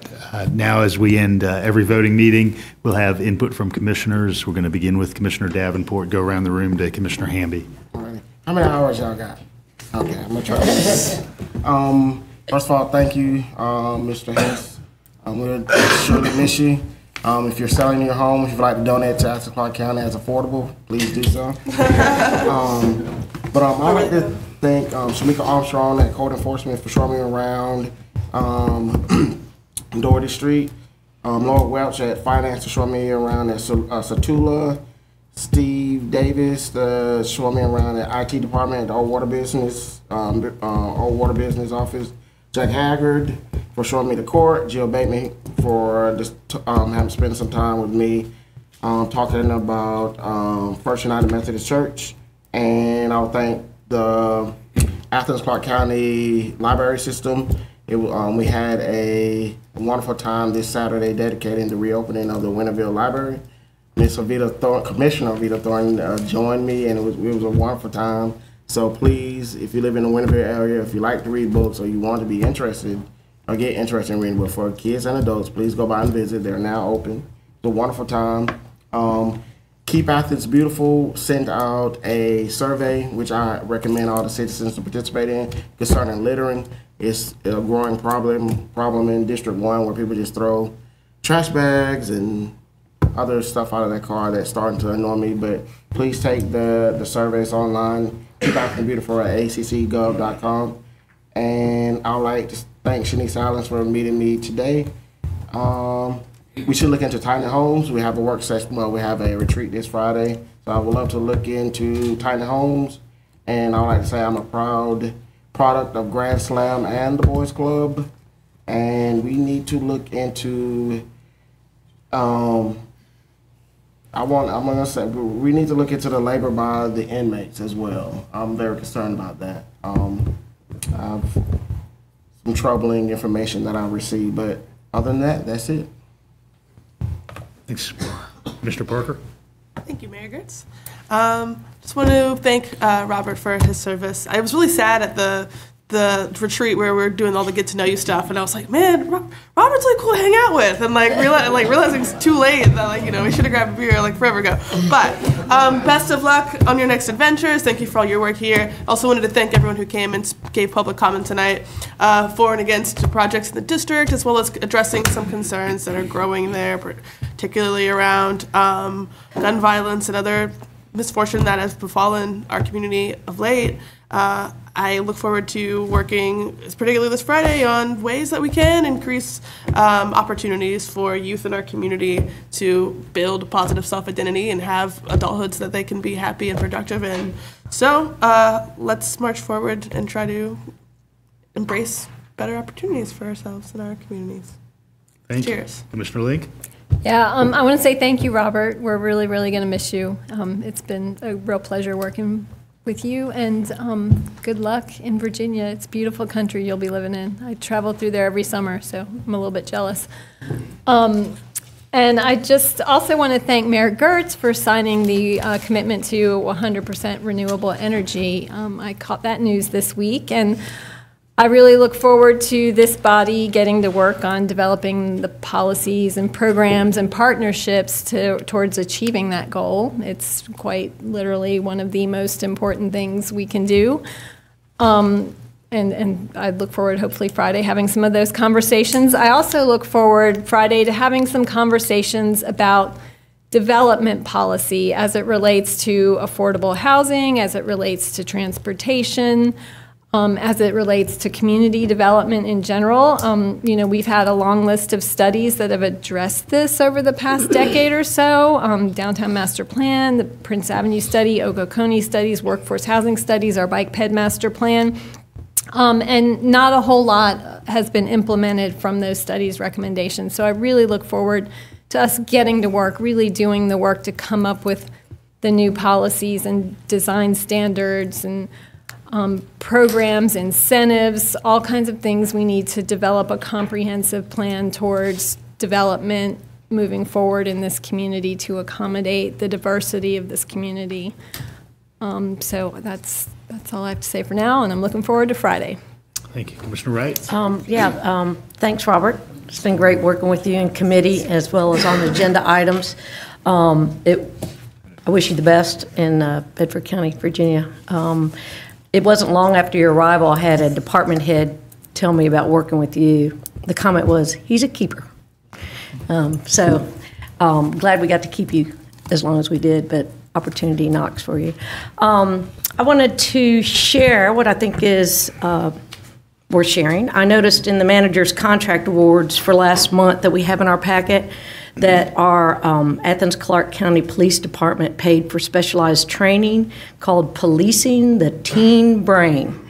So it's strategies for youth police officer training that provides scientific, evidence-based information and practical strategies that meet the varying needs of officers working with youth. And I think that this is something that I applaud that this specialized training coming through, and I feel confident that our police officers in the community will benefit from that. The teen brain is definitely a unique one as it is. So anyway, that's all I have to say tonight. Mr. Wright, we actually got a grant to pay for that. Okay. And the state is really kind of piloting that with us. And so Excellent. it's supposed to be really good training. Well, maybe we'll hear more about it as well as in your updates. Commissioner Denson. Thank you, Mayor Gertz. First, I just want to thank everybody who came and gave public comments. Really gives us some great perspectives to think about. And then definitely thank you, Robert, for your service. It was brief working with you officially, but I've also appreciated the work and how you worked with the public in general whenever I was on the other side of the rail, too. Just a couple of things, and Commissioner Davenport already brought it up, and a few of y'all might have also gotten some input from the public about our inmate labor program that I definitely find very concerning. And the fact that we have these people, and let's be honest, like mostly black males, working for no pay at all. That's troubling, and I honestly hope that we will cease that operation that way. Then I definitely look forward to Friday, the budget talks, and I appreciate, as is no big surprise, the talk and the input about fare free public transit. And I look forward to annoying all of y'all on Friday and through the budget talks about fare free public transit. And definitely the opportunities I think that we could explore of having seniors have fare free transit, and definitely also county workers. Appreciate it. Thank you. Thank you. Commissioner Neesmith. Thank you. Yes, Robert, you've been fantastic. I always knew that I could rely on you, and even when I didn't plan a meeting, I knew you had a plan. And I really appreciate it. I'm going to miss you a lot, and I wish you the very best of luck. We'll be lucky to find someone even 2/3 as good as you are, but we will. I wanted to address a couple of particularly Ms. Flores's concerns about the fair housing or the affordable housing initiative. She and I actually talked about this today, and we talked about how poorly written or how little information there is in the initiative that has been written, and assure everyone that the problems with displacement of residents, the greater than 1-to-1 replacement, and the right to return will definitely be addressed. We've done this before, or the Housing Authority has done this before, which brings up the other thing. There will be a government-based equity partner for the housing, probably Housing Authority. They know how to do this. They know very well how to do this. So there are other things you brought up, but those things we have talked about, and we will not let those things get away from us at all. I want to thank Transportation and Public Works for once again responding to my many requests. Funniest thing happened. I got an email from someone who said, "When are you going to cut the bushes down at this intersection?" I said, "I'll put in a work request right now." I put in a work request, and 15 minutes later, I got an email from this person. "They're here." I took credit. So thanks again. Commissioner Edwards. Congratulations to Mr. Hiss on his advancement in the career of local government. But like all my friends that leave Athens, maybe we'll see you again someday. You come on back, yeah. Thank you to the management staff for attentively responding to my requests. Y'all are doing a good job. Thank you.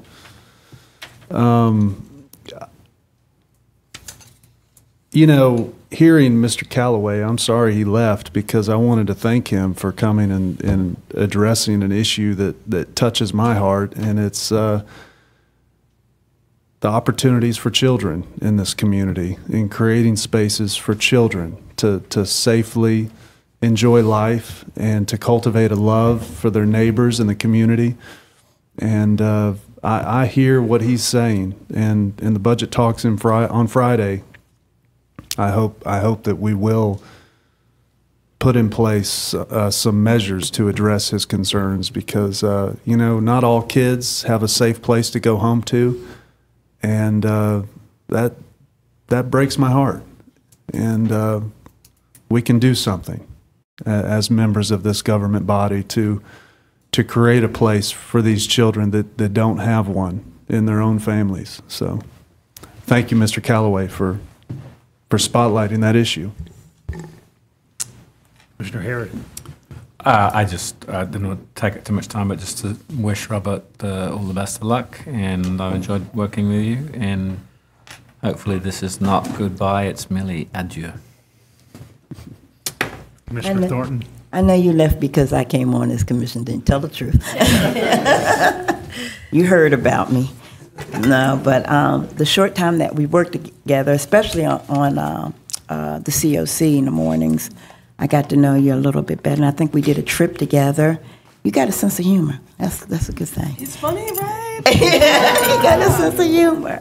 And that little part about when you care about your people, I think that goes a long way for all of us. So I wish you a whole bunch of good stuff. Okay, I'm gonna get a T-shirt that's gonna be Stormwater Queen. Because everybody's talking about stormwater. I don't know if they know what they're talking about, but I want to thank the Stormwater Department for the education workshops. I have gotten great feedback. When people text me at night after they come from a meeting that ended about 8:30, that's a good thing. I think that there was some good input at the one that I went to. And we still don't want no increases, but the education is good. So I do want to acknowledge, and people were enjoying those conversations with Drew and Todd and talking about getting together. That's what it's about, relationships. And so if nothing else happens, we put a face on to who's behind the Wizard of Oz curtain. So I appreciate that so much. I talked to C.R. Chisholm, our solicitor general today, and we did an expungement workshop back in October. The organization I went with and his office, and I think, he's gone. But they're planning another one in April, maybe. I hope that we get on the front end, because I think, again, that is an issue that can be addressed with criminal justice reform. We got some great feedback. People's records were expunged. People got jobs and promotions, and I'm not talking about a whole, but just one person that had that record that couldn't go any further. So I hope that we are a partner with the solicitor's office this time. And the last thing, I want to thank Dr. Dunstan for bringing to light the unfortunate deaths recently. I know we've had a task force to talk about gangs. I've been to those meetings. Guys, meetings don't do it. We know how to save kids. We know how to do that. We do not need another meeting with an agenda on how to save our black boys. We just need to get in, pull up our sleeves and get out there and do it. Let's get some good education, some jobs, make these young men feel like they're a part of something than a gang. But we don't need another meeting to talk about kids you don't even know until you see their face on an obituary. So I didn't want to leave on a down note. So can I say something good? I'm just excited. I'm excited. I'm good. I get overwhelmed, but I'm excited. Mr. Hamby. Thank you. I'm trying to be excited. No. Thank you, Robert, for your time here. I am curious about all the fun that goes on up in the manager's office nowadays. So they didn't invite you to that, huh? And I don't have anything else to say. I'll go ahead and make a motion to adjourn. Can we have a motion to move into executive session? Or do that. I'll do that. I'll say one thing that may be of interest to y'all. Sorry, Mike. Please do. So Chief Spruill started this week, as you know. I'd say let's give him a month or so to get his acclimated. I think he would tell you he needs your help to meet the folks in the community. And to that end, he told me that he would like to he and his administrative staff to work with y'all to do some community forums in each of your districts and do that in conjunction with y'all so you can help introduce them to y'all's constituents. And he wants to do some listening in the first 60, 90 days. So he'll be reaching out to you on that. Sounds good. You have a motion to move into executive session. Second. Have a second. All in favor? Aye. All right. Would everybody like a few-minute break? Yes. All right. Let's take till